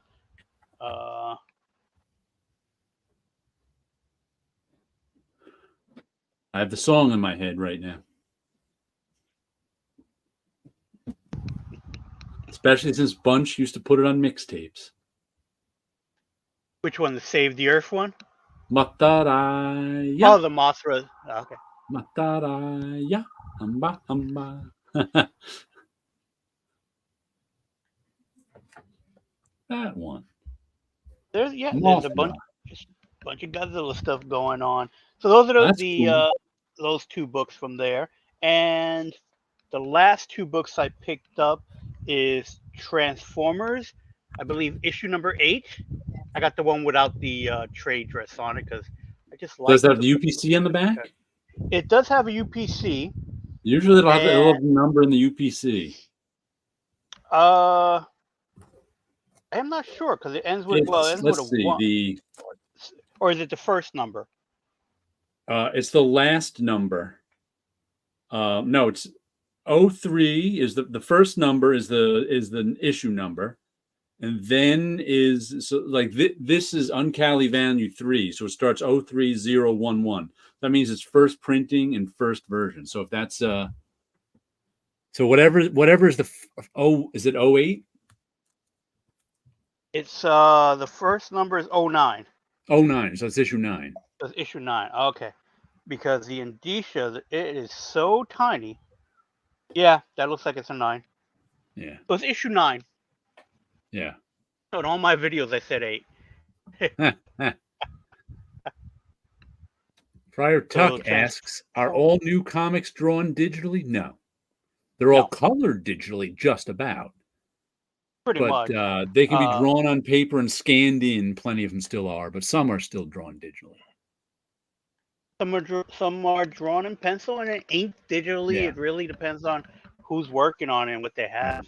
I would say at this point, there's probably more drawn on paper than drawn digitally still.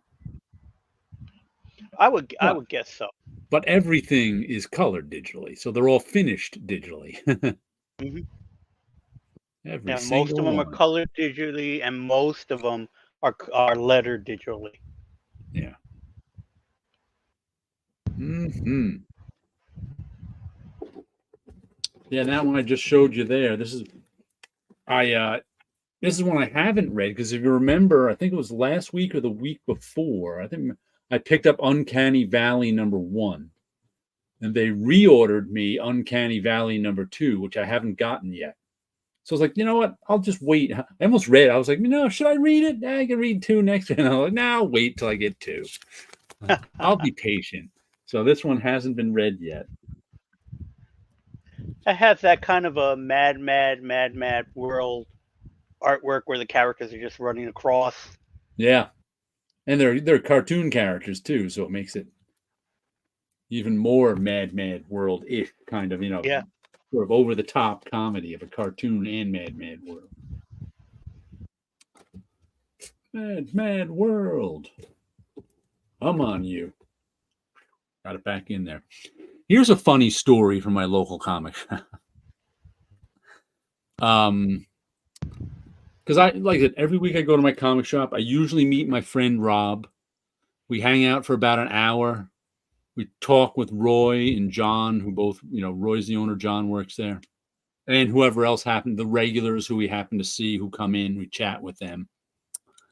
So we're sitting there chatting. And one of the regulars comes in, pick up his pull list. And so Roy gives him his pull list, and he's like, oh, I put some Scotty Young covers in there. He's like, I know you like the Scotty Young covers, so they're books you didn't order, but if you want them, they're in there. And I was like, is that okay? You want them? I was like, yeah, sure, I'll take them. And somehow we got into this conversation that I think started with how he may as well buy the Scotty Young covers, because when the world ends, everything will be worthless anyway. And then we got into, what if during the apocalypse, Scotty Young was a local warlord and ruled his own area? So those Scotty Young covers could get you in good with the Scotty Young faction. And they might even become currency, where if you wanted to live in this post-apocalyptic world with Scotty Young as a warlord, you better have some Scotty Young covers on you. Otherwise, who knows what's going to happen? I just love conversations that just go completely into some weird direction that you never thought of at the beginning. Is Scotty Young believable as a warlord? I don't know. I don't know him at all, but, in my mind, he's an artist. Probably not. Probably not, but, stranger things have happened. The Great Wizard of Oz wasn't much. Pay no attention to that man behind the curtain. The guy ended up with some extra Scotty Young covers that week. I wonder how many covers Scotty Young does a month. I have not been paying close enough attention to know. Yeah, I don't know. I don't know if he has a bunch of them already. assigned, or does he just do a whole bunch of images and go, here's what's available? Who knows? Is it like, do you think it's like 6 covers a month or 20 covers a month? I just have no idea. I don't know. He has his own title as well, right? Fairyland. And he's writing the one I'm reading right now. I can't remember the name of it. He did the Me You Love in the Dark, and the same team is doing that Western one I'm reading now that I can't remember. Spit on Your Ain't No Grave. So he's definitely writing stuff too. So he's writing, he's drawing his own, and he's got lots of covers everywhere. Mm-hmm. But I imagine those covers, he can probably do them faster than Alex Ross can do a cover. He probably can. And Alex Ross does a lot of covers. Right. So he might have that kind of a, situation set up where, maybe if he does a cover for one company, there might be I could only do a maximum or a minimum of whatever covers. And then if he's doing covers for other companies, he might have set it up where his main income is those covers that gives him the time to just work on his own projects. Scotty Young writes Strange Academy too, says 62 Lefty Blues. Okay, so he's busy writing at least. I was just wondering that. I was like, because I know he does a lot of covers, but I just have no idea how many. And I think it also will depend on, I haven't looked enough at the Scotty Young covers. Are those covers telling a story, or are they just those characters in his art style? That's a good question. The ones I've looked at have mostly been characters in his art style with an occasional gag cover. So it is possible that he one day just sat down and did a whole bunch of sketches and designs. Yeah. And then maybe has a stable of stuff that he says, oh, we need a Venom cover. And what do you got for us? So it's like, well, I have these 5 sketches. Pick one, and that becomes the main cover. I would guess that would be the quickest way I think that it would work. Because if you're not thinking about story and you're just doing a cover that's cute and in his style of that particular character, he may have just like created this whole set of books. And I would think, the way current comics are, the whoever's hiring doesn't care that it doesn't tie in with whatever, because it's going to be an alternate cover. Right. And it's going to be, and you're hiring him for that cute style. So it doesn't matter if there's no gag or doesn't reflect what's inside. So I can see him doing that. Right. And his usually are small illustrations without any backgrounds. Aren't they usually white backgrounds? Yeah. There's usually nothing complex in them. Right. So it might be easy for him to crank a whole bunch of them out at a time. And I'm only guessing. Or at least starting them. Right. So he may have just a sketchbook full of stuff that he could read. That would make sense. That's how I would do it if I was him. Yeah. Oh, here we go. We got some info. 62 Lefty Blue says on his channel, he said Marvel kicks back a lot of his gags on covers. Yeah, I mean, that's normal because editors want choices. Gives them the illusion that they're in charge and doing something. So every editor wants to see, for any cover, wants to see 3 sketches. Because it gives them the power of choice. Makes them think, oh yeah, I'm the one in charge here. I'm the one making the big decisions. I said, do that cover. That's just normal. Yeah. I mean, I can remember my teachers back when I was in college telling me this. When I was studying like commercial art or something, when I was studying that, they would, back then they'd be like, they always want to see, and they would be like, I can remember one of my teachers, I forget which one, I think it was Tom Ambrosino, saying, never show them a choice you don't like. Because that's the one they're going to pick. And often, because they're such pains in the asses, if you show them 3 choices, they'll like this from choice A, this from choice B, and this from choice C. So you got to be careful of that too, because. Yeah.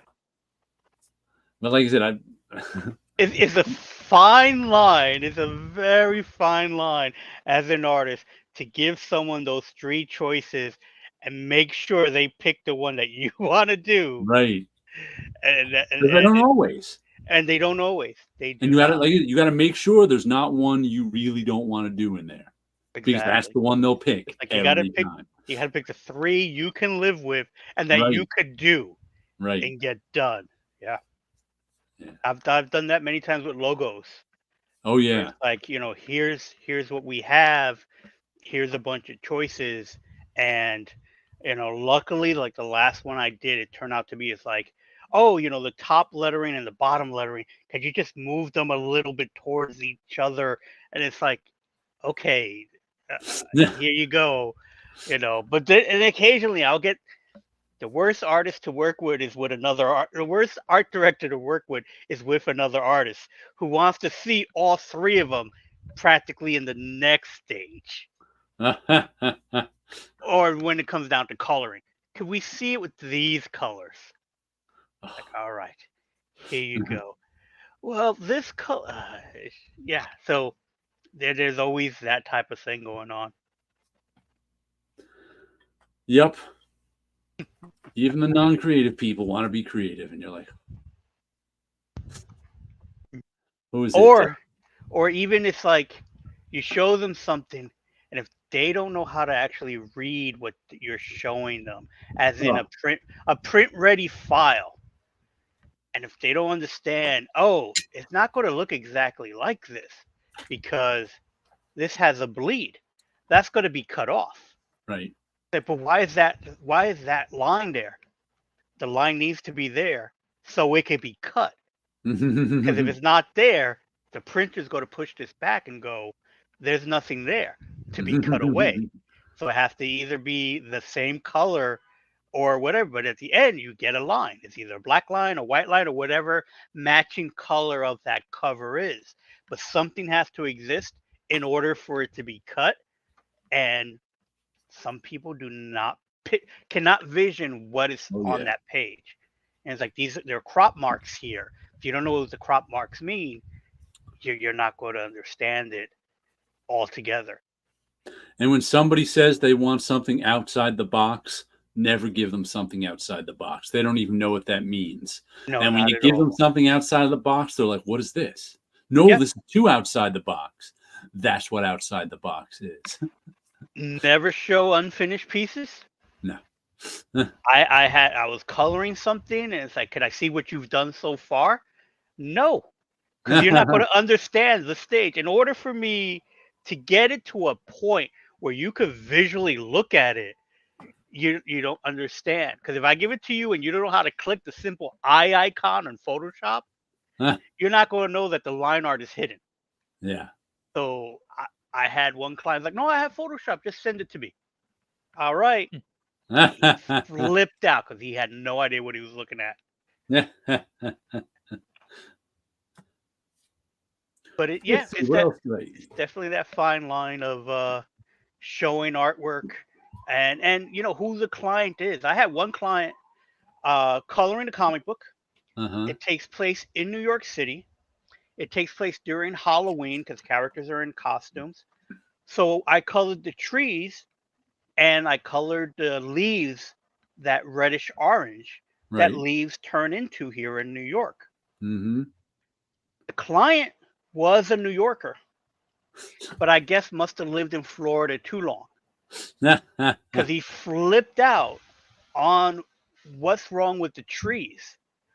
Why are there these red and orange colors? And so I went from being an idiot who didn't know how to color trees to a genius when I told him, it's October. Who knew how to color trees? Yeah, we're coloring trees in a real color, and it is, it's autumn, it's the fall, trees are ready to drop any second now. And he was like, it took a little bit for him to realize, oh, you're a genius. And it's like, I am, because a minute ago I was a moron. Because it's like, sometimes if you go too far with something, people aren't going to get it.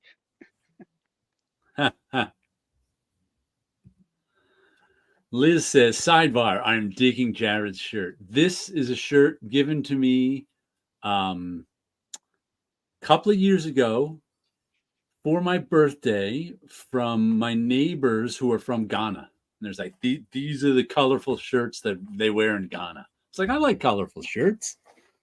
I'll go for it. So that's what this shirt is. A birthday gift shirt. Nice.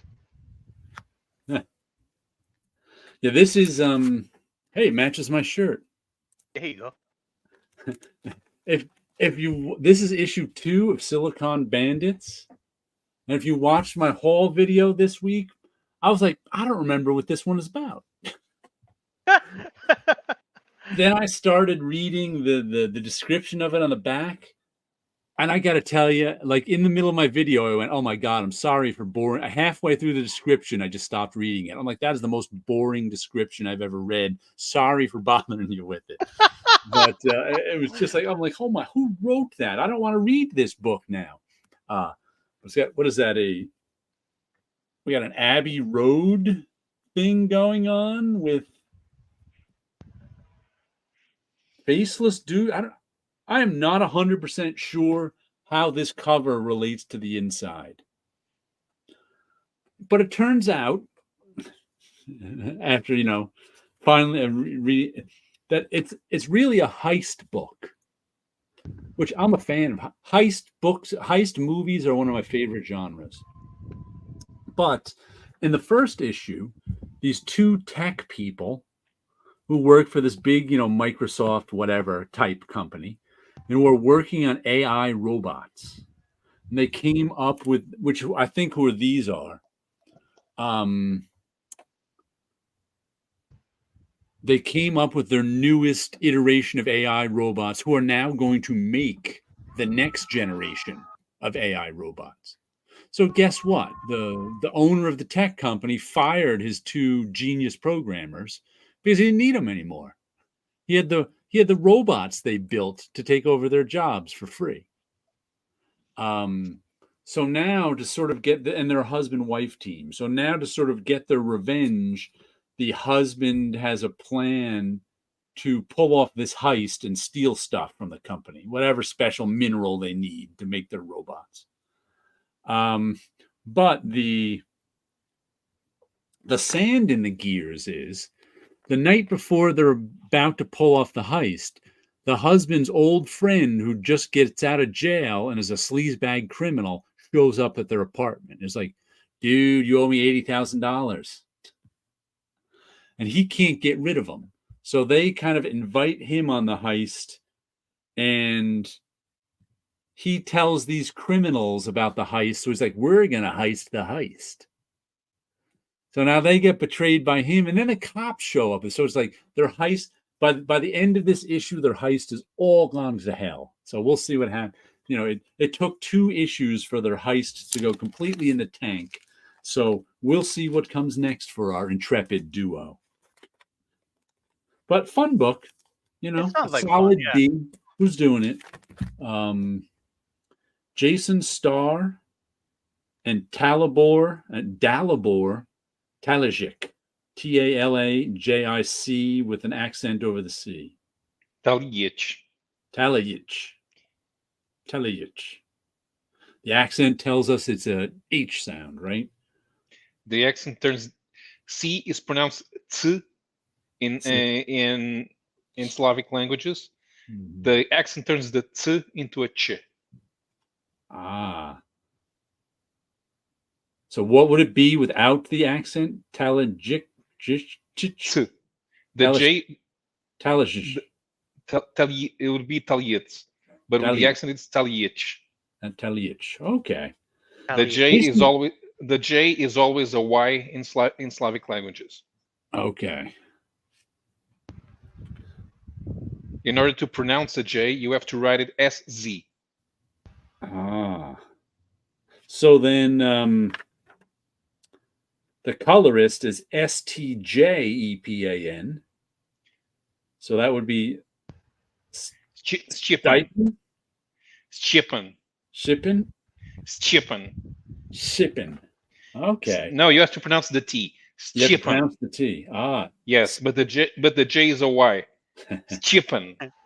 Shippen. Chippin. Stipan. Stippen. The J is a Y, but it's not a vowel. So Stipan. And then his last name is Bart, O-L-I, and the C with the accent over it. Bartolich. Bartolich. Dalibor. Okay. Dalibor Talic and Stepan Bartolich. I'm never going to get that.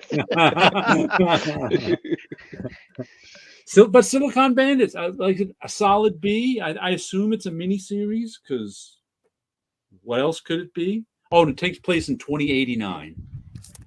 In case you wanted to know what year it was.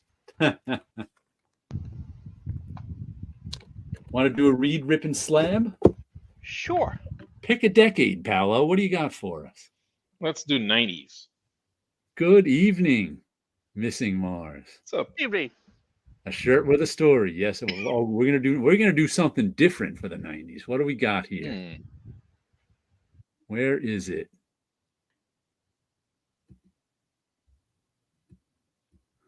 We are gonna do 1991 April. Something I didn't really know existed. 1991 April, Malibu Sex Comics. We have got spicy adult stories, rated X special, and climax #1. This is, I guess, is what Malibu was doing before superheroes. Wow. Who knew? Not me. No idea. I have never heard of nor seen any of these before. So are these from Aircell? No, these are all Malibu. I don't know. Malibu, says. But Aircell is one of the companies that became Malibu. Okay. Malibu. So it was Aircell, Adventure, and something else.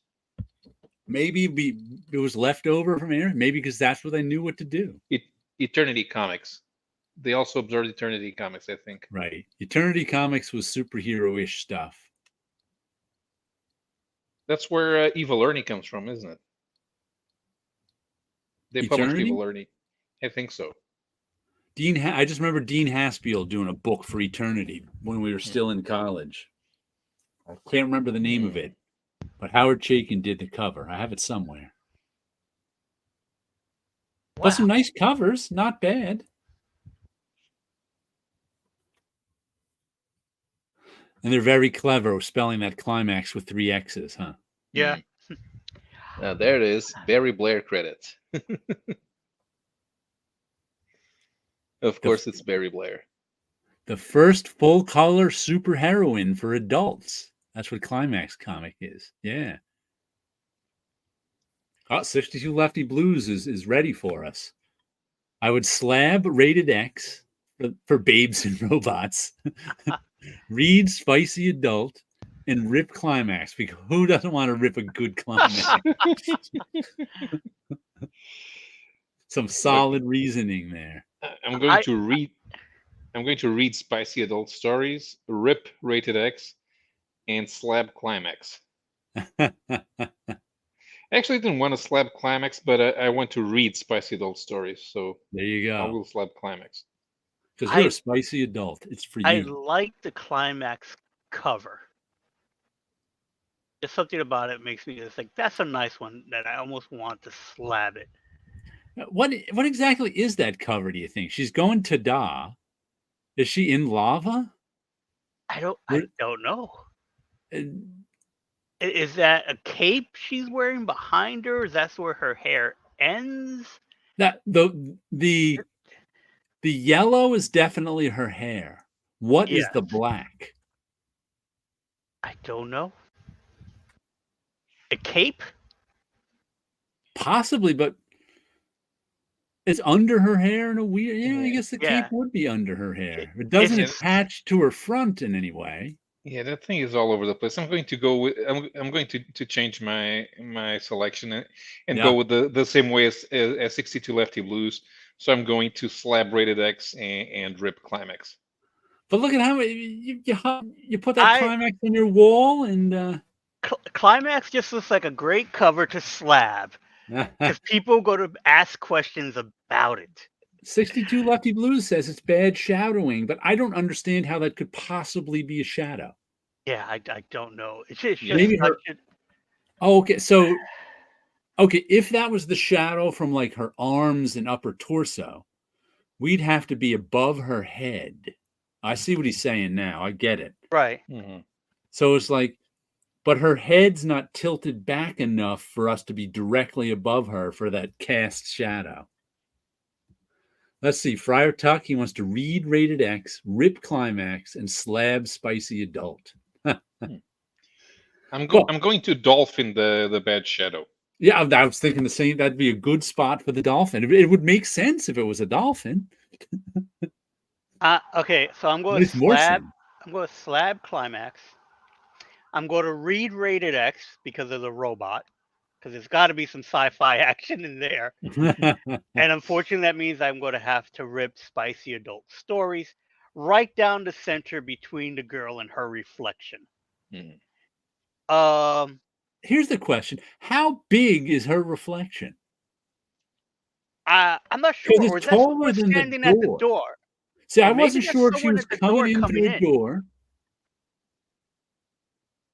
That might be someone coming in from a door. I think you're right, and that's her reflection, and the mirror is off to the side. Oh, is it one of those stream mirror things? Could be. Yeah, you're right. One of those on top of a.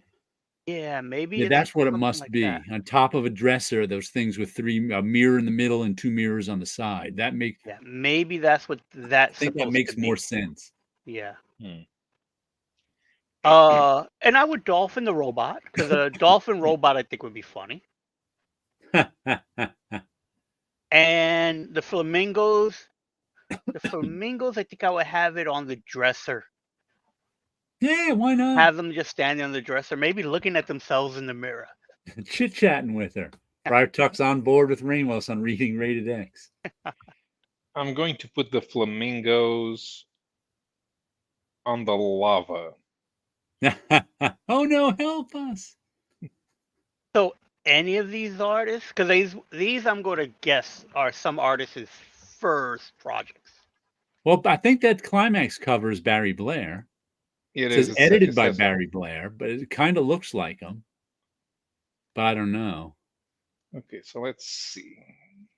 Grand Comics Database. Spicy Detective Story.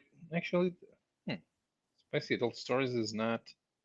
They don't have it at the Grand Comics Database? They don't have it. It's Spicy Adult Stories. Okay. Check Mike's. Many artists first start comics are sometimes doing Rated X comics. That's not a comic. It's a magazine with illustrations. Oh, which one? Look at that. Spicy Adult Stories. Oh, okay. Rated X special. There's a special. That means there a regular series? I think I too want to read Rated X special. Yeah, Rated X special. It's not here. It only has the skeleton with the cover. So there was a 3-issue series, which was an anthology. The credit just says Barroso, written by Helga, art by Barroso. Let's see what's in here. So I think I'm going to read Rated X, slab Climax, and rip Spicy Adult Stories. And I'm going to put the flamingos on that little bit of stool that's behind her butt on Spicy Adult Stories. I think they could stand there. I think that they got enough room where they can hang out on the stool with her. Climax lasted 4 issues. Issue number 1 was not indexed, but issue number 2, yeah, this is written by Barry Blair, and the art is by Angel de Mioche, who might be Mexican, I guess, or Argentinian. But that is a weird series of books. Yeah. Yeah. Okay. Oh, that also reminds me, as I was flipping by on Twitter, I saw some mainstream writer. I can't remember who it was now. One of the saying something like, because you know how I've mentioned some of the not safe for work comics that I've backed on Kickstarter. Mm-hmm. And he was like, I love mainstream guys all aghast. He's like, oh, I went into Kickstarter to back some book, and the number of comics that were just had naked women in them was just astounding. I was like, and I wanted to post it, but it wasn't where I was like, well, you know, there's a nice change of pace from the comic shop where all the comics are, let's punch each other in the face. But he was just aghast by nudity. Ooh. I saw a quick headline pop up on my phone, but I didn't get to really go into it yet because I need to find it. But I saw something that Comic Scene may be coming back. Comic Scene magazine. And it was like an alert popped up and then disappeared. So I don't know if it was a Twitter alert. I have not seen an actual magazine. You don't even know, right? Right. So I don't even know if it's an actual magazine or if it's going to be something online. But the headline was something to the effect of your favorite magazine is back, Comic Scene. But I didn't see anything else about it. So it's like I was wondering if you guys might have heard anything. I have not heard popped anything up on your feed. Did not pop up on my feed at all.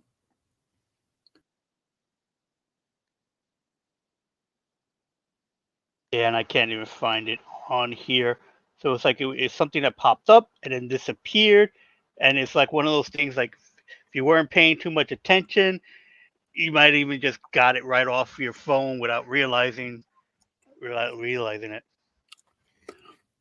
It always kicks me out when I'm going to the comments. Huh. In Death Magneto, I bet it smells funky in the hippies room. I don't know who the hippie is besides the comics we were just showing, but I don't know if there's a comment about that or not. Dun, dun, dun. But another comic I got this week.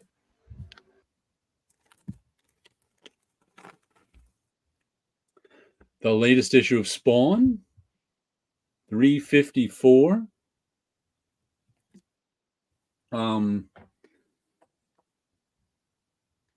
Continues the story of the angels and demons getting their ass kicked by vampires.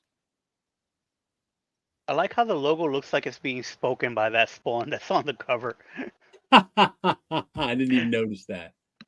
Pretty boring cover, but you know. Oh yeah, completely. You know, it is one of the kind of a typical Spawn cover where it's a great image that's nothing's happening. Yeah, just standing there in the dark. It looks like there was a 100-page Kickstarter that came out in November. Maybe making its way to the public now. Yeah, it could be. There was a new Spawn title this week. I don't know, somebody Vixen, somebody something. And I picked it up. I was going to give it a look. Then I noticed Todd McFarlane was actually writing that one. So I went, oh, I'll give it a pass. But some good Brett Booth artwork. You know, it's mostly a fight scene. Spawn is depowered, but he still has to fight the vampires. Found some woman who I don't. And then I love it when people show up at the end that I have no idea who they are. The very end of this one, Jim Downing shows up. I'm like, that'd be a lot more dramatic if I had any idea who Jim Downing was, but I don't. Jim Downing, the only Jim Downing I know, was the guy who raced Mazdas in the IMSA Championship. It could be him. You know how Todd liked to put real people in the comics. Got him in trouble for a while.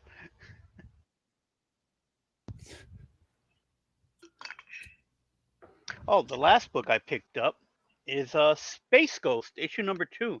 Space Ghost. A Joe Quesada cover. Oh, nice. Joe's retired from Marvel, isn't he? I know he's out of Marvel, so I think he's I guess he's just having fun, just doing the occasional cover here and there. He's been doing some covers for Bad Idea too, here and there. Oh, has he? Okay. Yeah. Probably sold his stock options. Yeah.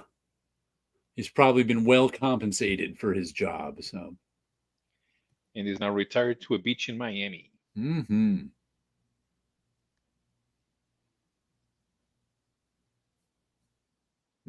Not a bad deal if you can get it. Exactly. Huh. Joe Q made some good money with the movies. Oh, okay. You never know. As executive producer. Oh, he is? Yeah. Probably. Yeah, probably. You never know who made money with them. It's always, of course, the upper echelons, like the rank and file don't. But you never know. He could have gotten some 17 covers. Wow. For that book. Wow. Although I would say there's at least 1, 2, 3, 4, 5, 6 are the same Joe Quesada covers. They just did different things to it. Foil art, version art, foil version art. You know. I think Joe Quesada making money off of the movies is the equivalent of Todd McFarlane love checks. Like just being one of the boys that gets rewarded. As I don't know that he had any effect on the movies, but if you can get on that gravy train, yeah, you don't have to do anything.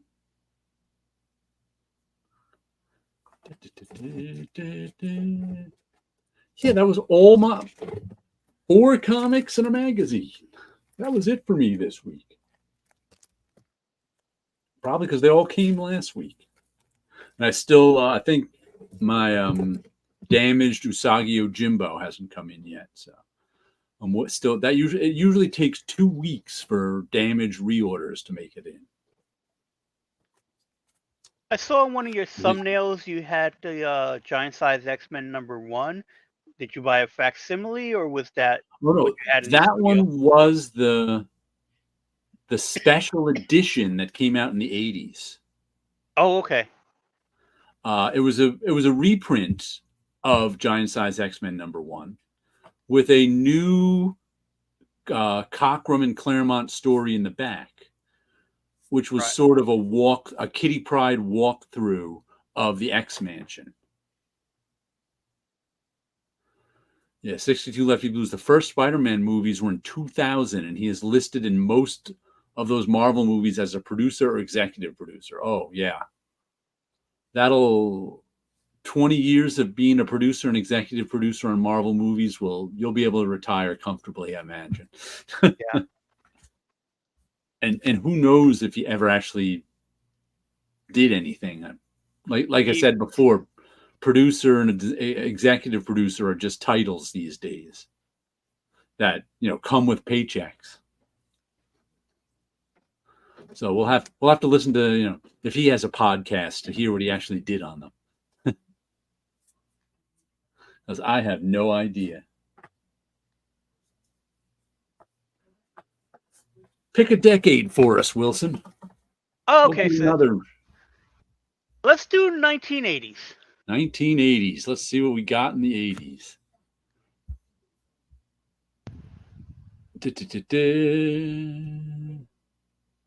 What do I have in the... Oh, here's a nice one. 1982 June annuals. Ooh. Let me present.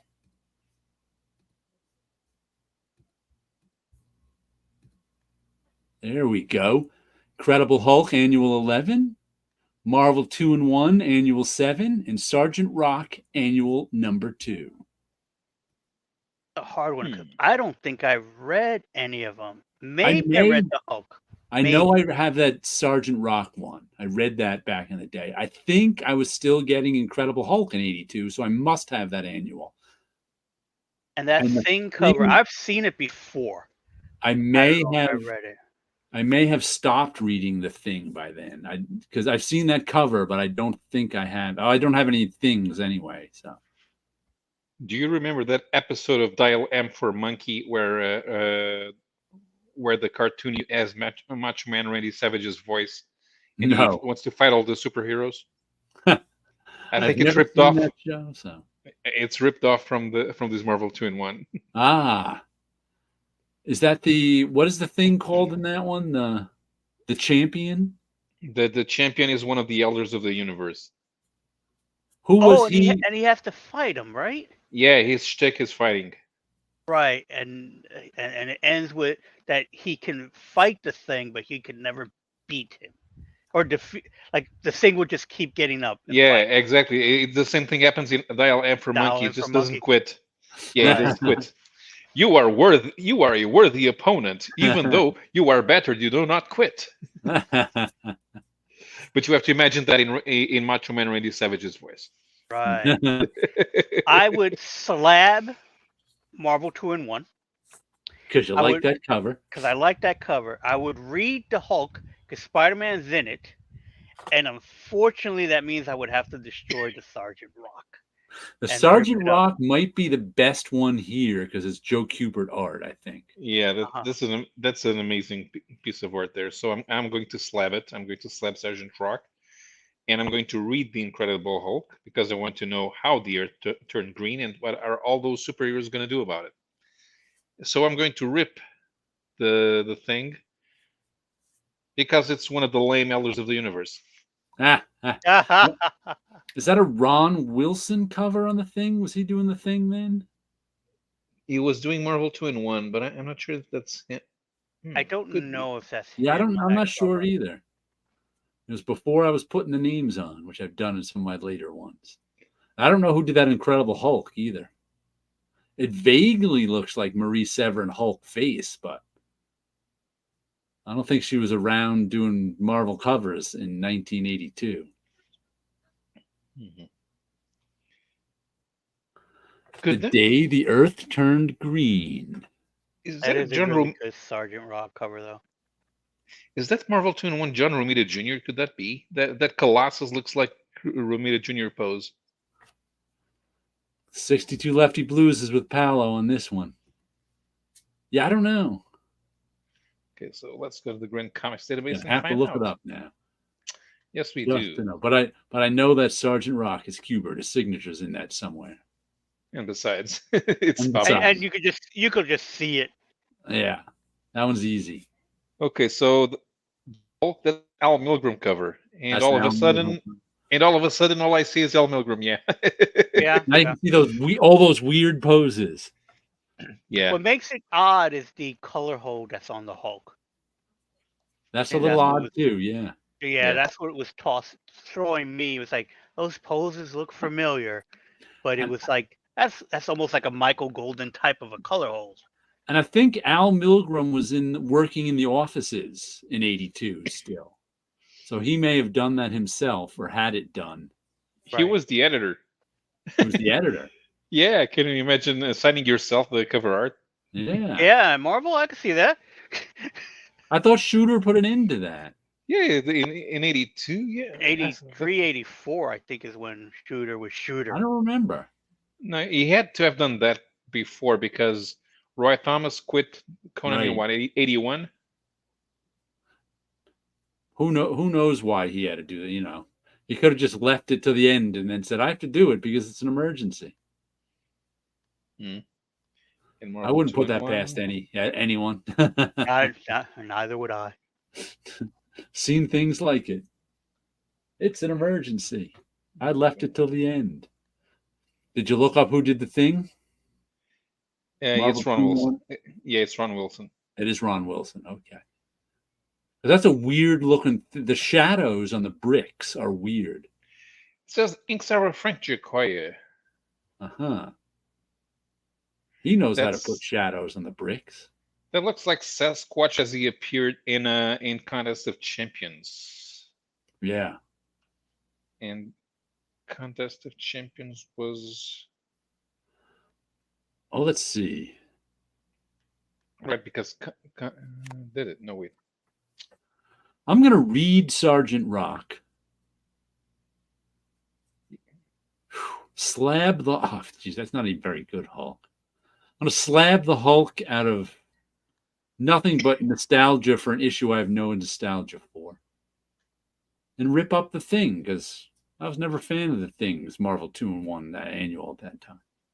But I'm going to put the flamingos on the cable car with Sergeant Rock. Mm-hmm. And I'm going to replace Planet Earth with a dolphin. He's going to be holding a dolphin in his hand. I was thinking that same thing.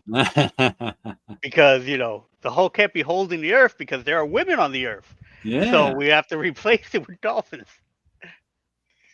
I'm going to replace Cap's shield with the dolphin.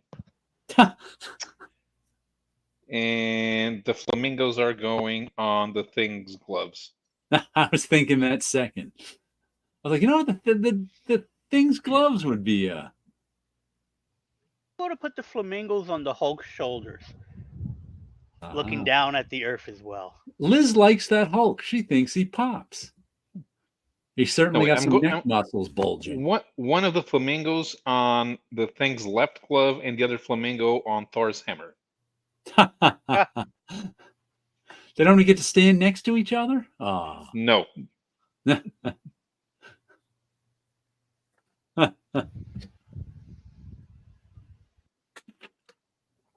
Flamingos. That Thing cover is almost a precursor to the Kevin Maguire Justice League covers. Mm-hmm. If he came in on it a little tighter, I could see it being a precursor to that. Now, was this book before Contest of Champions? Oh, Contest was 81? It was 82. It was 82. Should be coming out right around that time. Okay. That's probably why they made a match. Mm-hmm. Oh, to introduce the character. What was Contest Champions? Contest was supposed to be like a toy tie-in, right? No, Secret Wars was the toy tie-in. Contest of Champions was supposed to be related to the Olympics. Oh, the Olympics. That was because that's why you have all the heroes from the rest of the world. I just remember being really disappointed by it. So I was 15 in 81 or 16, 15 and 16 in 82. So definitely not young enough for Contest of Champions to be good. Yeah, it was right before I was reading comics. So I didn't know about it until years later, and I never looked it up because I read somewhere they never actually, it ended on a tie or something like that.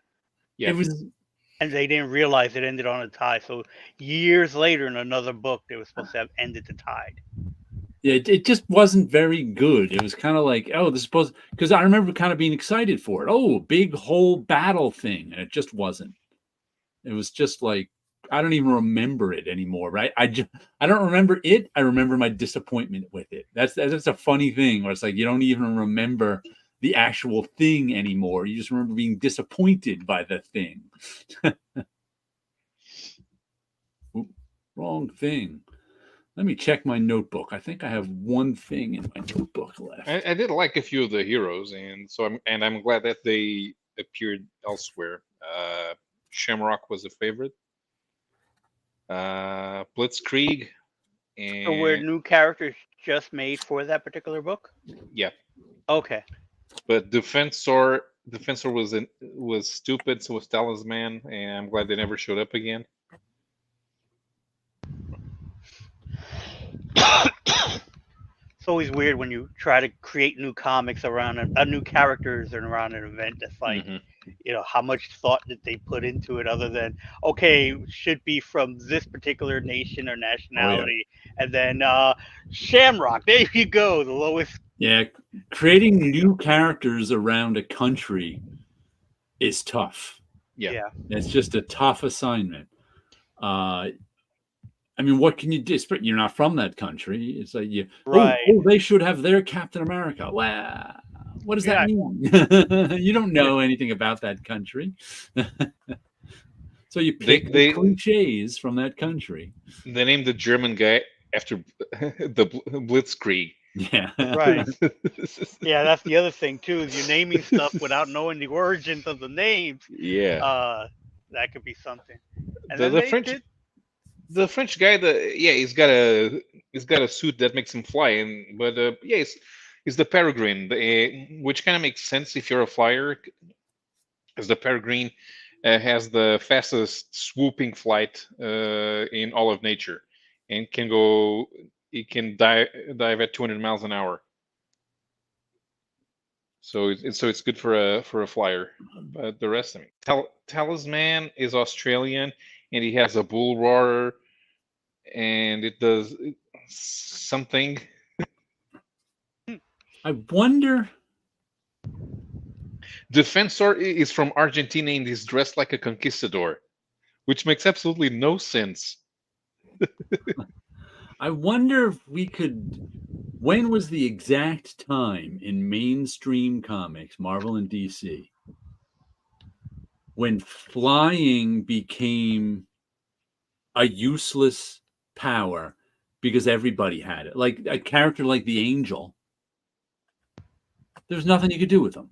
Everybody could fly, because at a certain point, like, you would automatically, like, half the superhero characters out there could fly.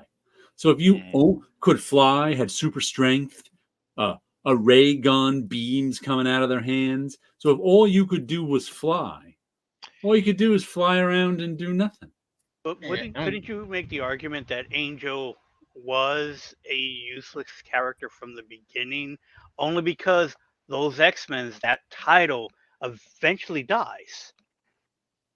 Did it die because the characters weren't popular, or weren't X-Men wasn't strong enough just to continue as a story? I think they just had mediocre talent on it.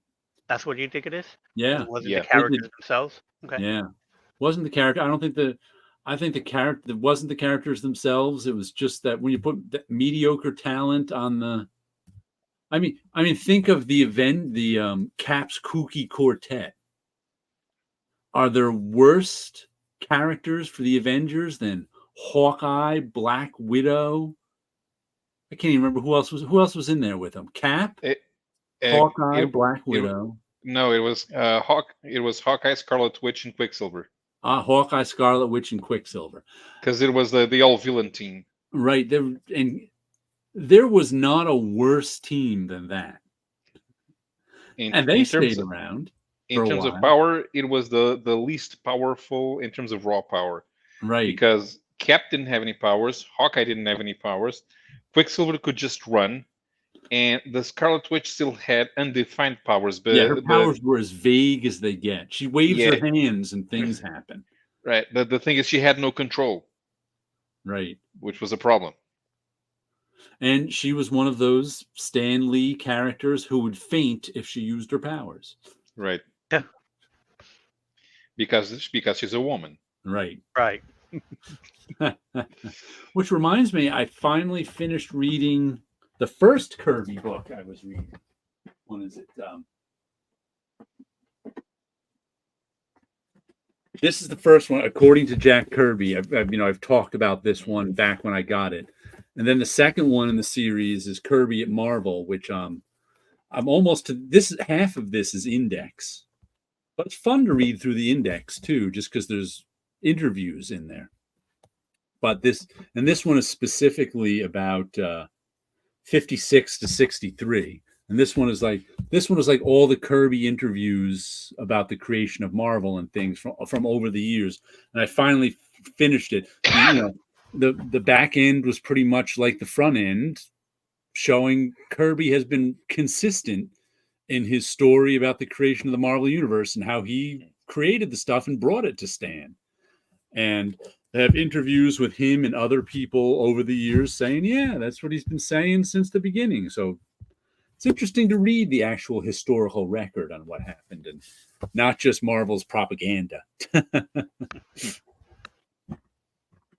Whoa. But like I said, I'm not one of those Stan Lee worshipers. I figured out as a kid reading those origin books that he was full of crap. Like they always refer to them as the Marvel I figured out they were propaganda when I was 12. Right. I was like, you know what? These stories don't make sense. Like I said, especially it was the Silver Surfer one that really put me over the top to go, I'm not believing any of this stuff anymore. How does the writer not know what characters are in the story? Now, you know that origin of the Silver Surfer, right? The where Stan Lee got the pages in, and there was this little silver guy flying around. And he said, Jack, who's this silver guy? And he's like, oh, that's the Silver Surfer. I figured someone as powerful as Galactus should have a herald. And you read the story, it wasn't some guy in the background. The whole first Silver Surfer Galactus story is about the Silver Surfer. If Stan was the writer, how could he not know who the characters in it were? Well, guess what? He wasn't the writer. That's how I figured that out when I was 12. When I was interested, like so much stuff I've never read before, of course. Right. It's in like interviews from the 60s, the 70s, the 80s, the 90s. And I wasn't even paying attention in.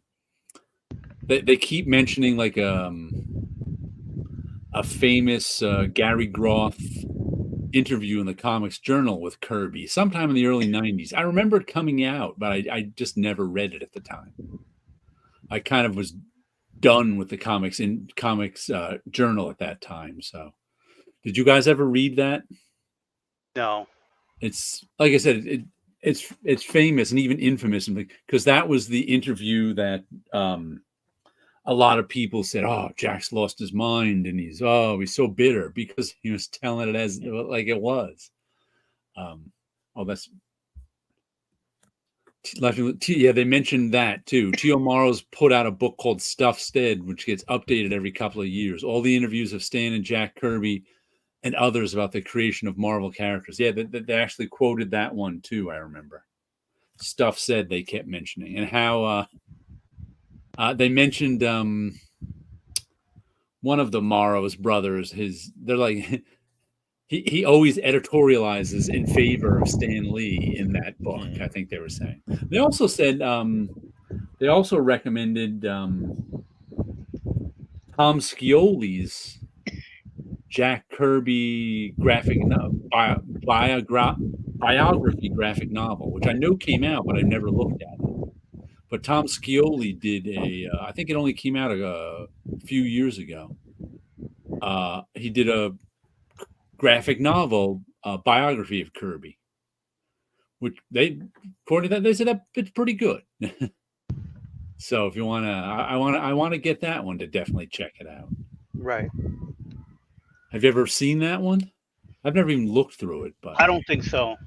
Yeah. I think I knew about it, but right. No, I didn't pick it up or read it. I'm so used to the Marvel propaganda about Kirby that I just assumed it was more Marvel propaganda about Kirby, but it actually isn't. According to Jack Kirby, it's a pretty even-handed look at what Jack Kirby's life. I was like, oh, that's cool. One I'm going to have to add to my comic book biographies. Now that I have one of Ernie Bushmuller, I'll have two. How many people have had comic book biographies?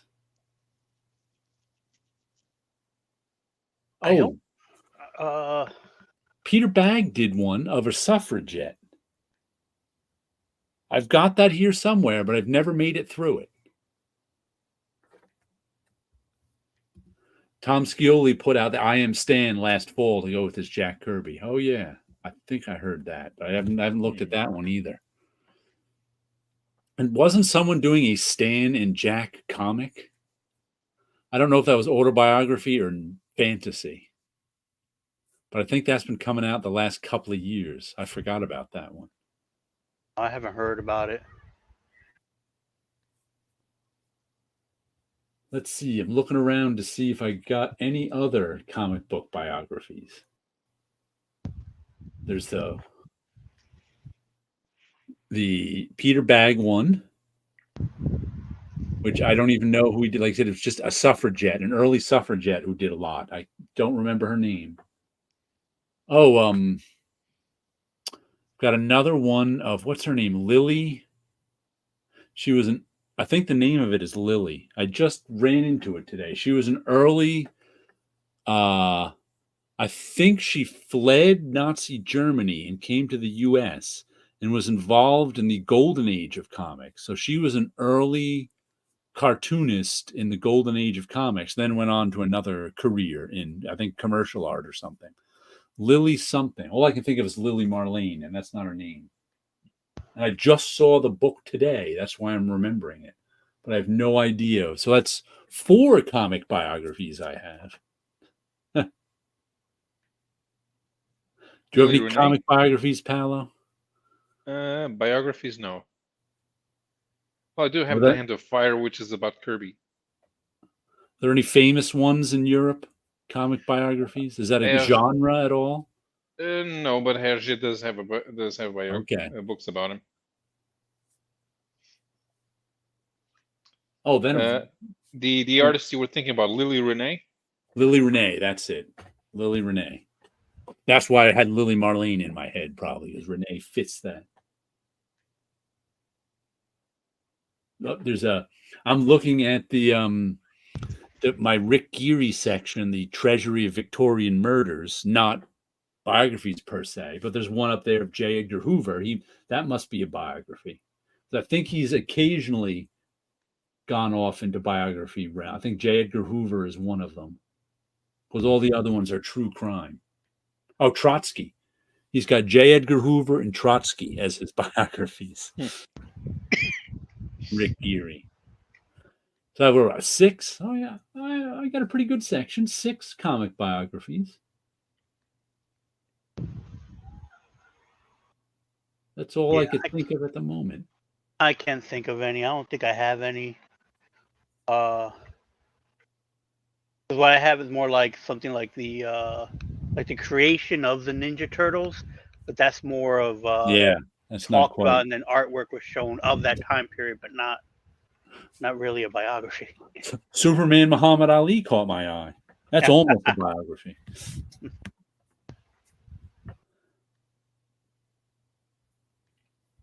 I wonder if they've ever put Robert Crumb's stories into any kind of chronological order, because he's done some biographical stories. Right. But I don't know if they've all been collected into a biography of some kind. That would be interesting if it could be done. I don't even know. Trying to anything else? No, I think that's it. Closest thing that's coming out is the Rick Parker one. Oh, that's right. I got that one. A particular section of his life. Yeah. So that could work as that. That's biographical for sure. Autobiography, yeah. I've already pre-ordered it, so I'll have it coming in September. And technically, Mouse is biography of his father. That's at least once again, that's at least biographical, if not a biography. Yeah. Right.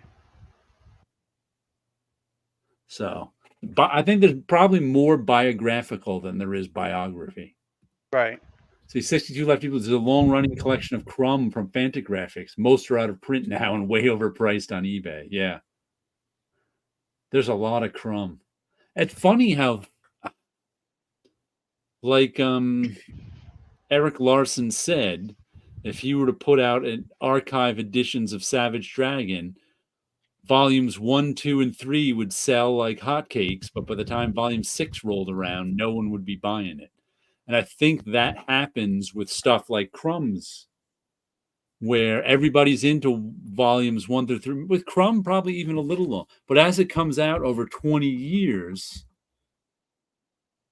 you can't get the early versions anymore, because it's like Crumb is famous enough that the print runs weren't big enough that there's extra copies, so that everybody who already has their copy isn't selling it. And if one comes onto market, there's 10 people who want it now.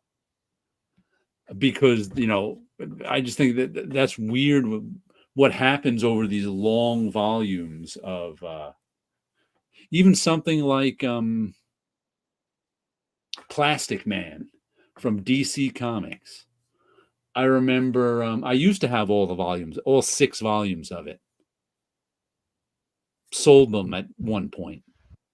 And I remember Bunch being over here visiting once, and he's like, "You're the only one I know with all 6 volumes of Plastic Man. Everybody else has got 1, 2, and 3, and that's it."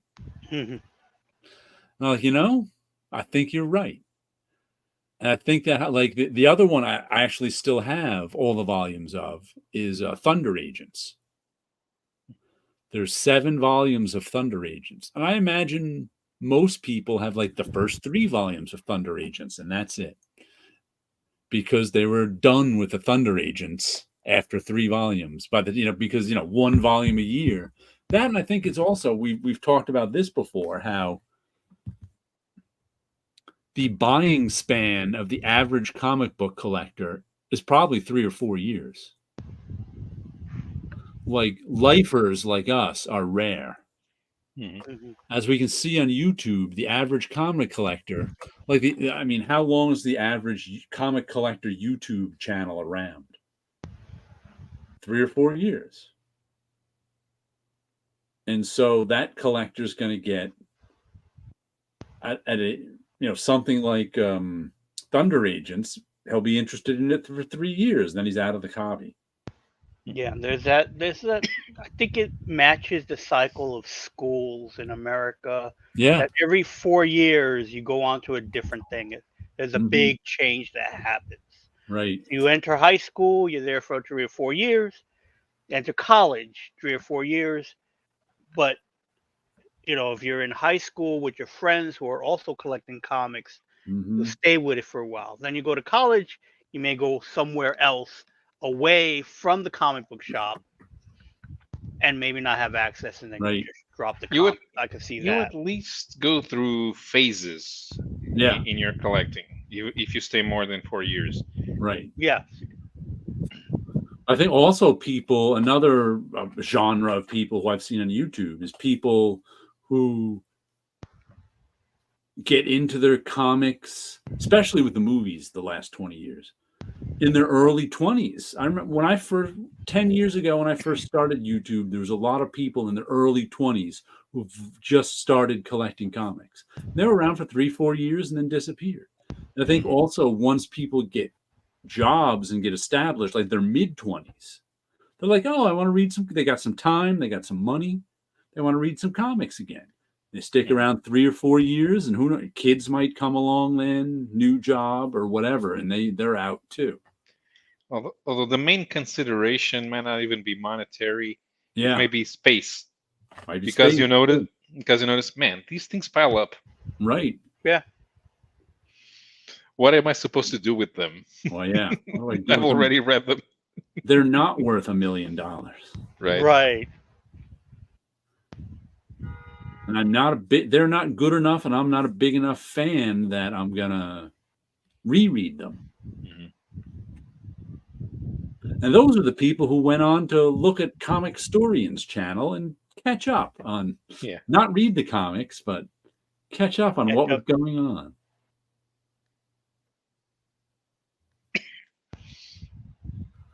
And things will be either completely different. They've gone back to whatever. So and so character is back from the dead. Look at that. They just like to be in the know. They just want to know what's going on.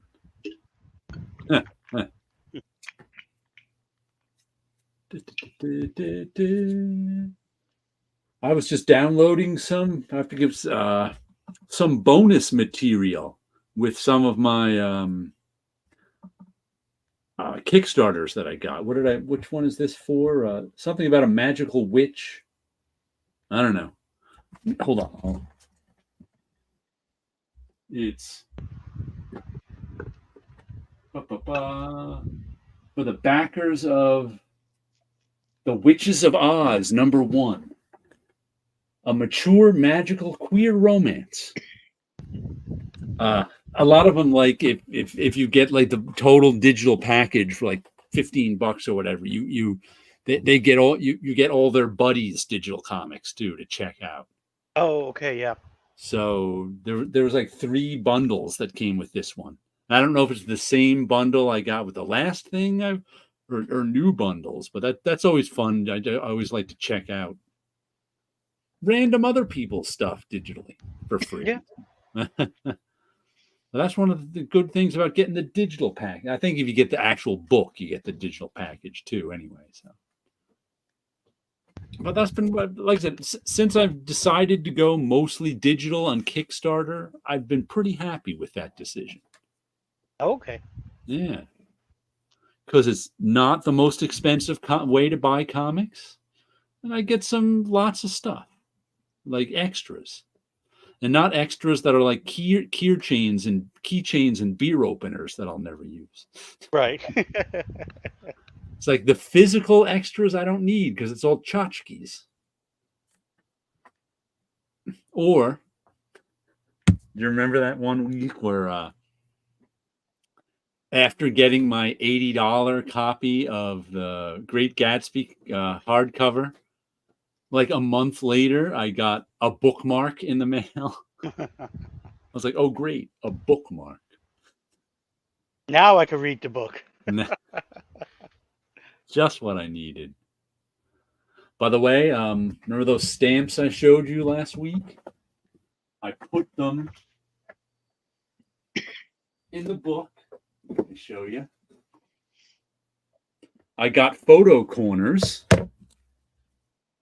and put the stamps, let me get bigger here, in the book themselves. So now they're in the back. It's part of the design. And they're just in these photo corners. So it's just little archivally safe adhesive in plastic. So that's where I ended up putting those stamps that my comic shop owner gave me.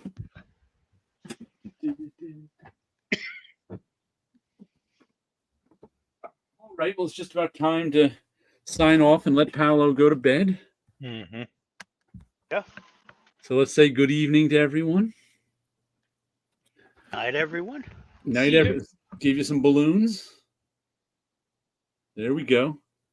You can go out and buy your Devil by the Deed Master Edition. That's my advice for this week. Yeah, I already looked it up on Amazon. How much does it go for on Amazon right now? I found a copy for $20 and change. Not bad at all. Not bad at all. But also look up to see how much they are in Midtown. Uh-huh. Just to compare the prices, because I swear here I could just get it while I'm picking up my books and support my local comic book shop. But we'll see. Yep. There came with like a special signed edition too that had like one of the like original piece of art with it, which they showed us in the back here. One of those original pieces of art with it that went for like $200 or something like that. Oh, so okay. Make sure you don't get that version don't look at that one. But yeah, $20 is good for that. Yep. Make sure it's the master edition too, and not the regular one. Right. That's why I wanted to double check, because when I saw it was $20, it's like another one popped up for like 200, and it's like, wait a minute, I gotta sit down and look through these. That's probably the one with the artwork in it. Right, and there's also the regular older edition, which was probably this was only $12.95 when it came out. So right, I don't know how much it would be now, but you want the one that I saw was the other cover though. Right. Yeah, that's the good one. All right, everybody have a good week out there. Bye. And we'll catch you next time. Take care.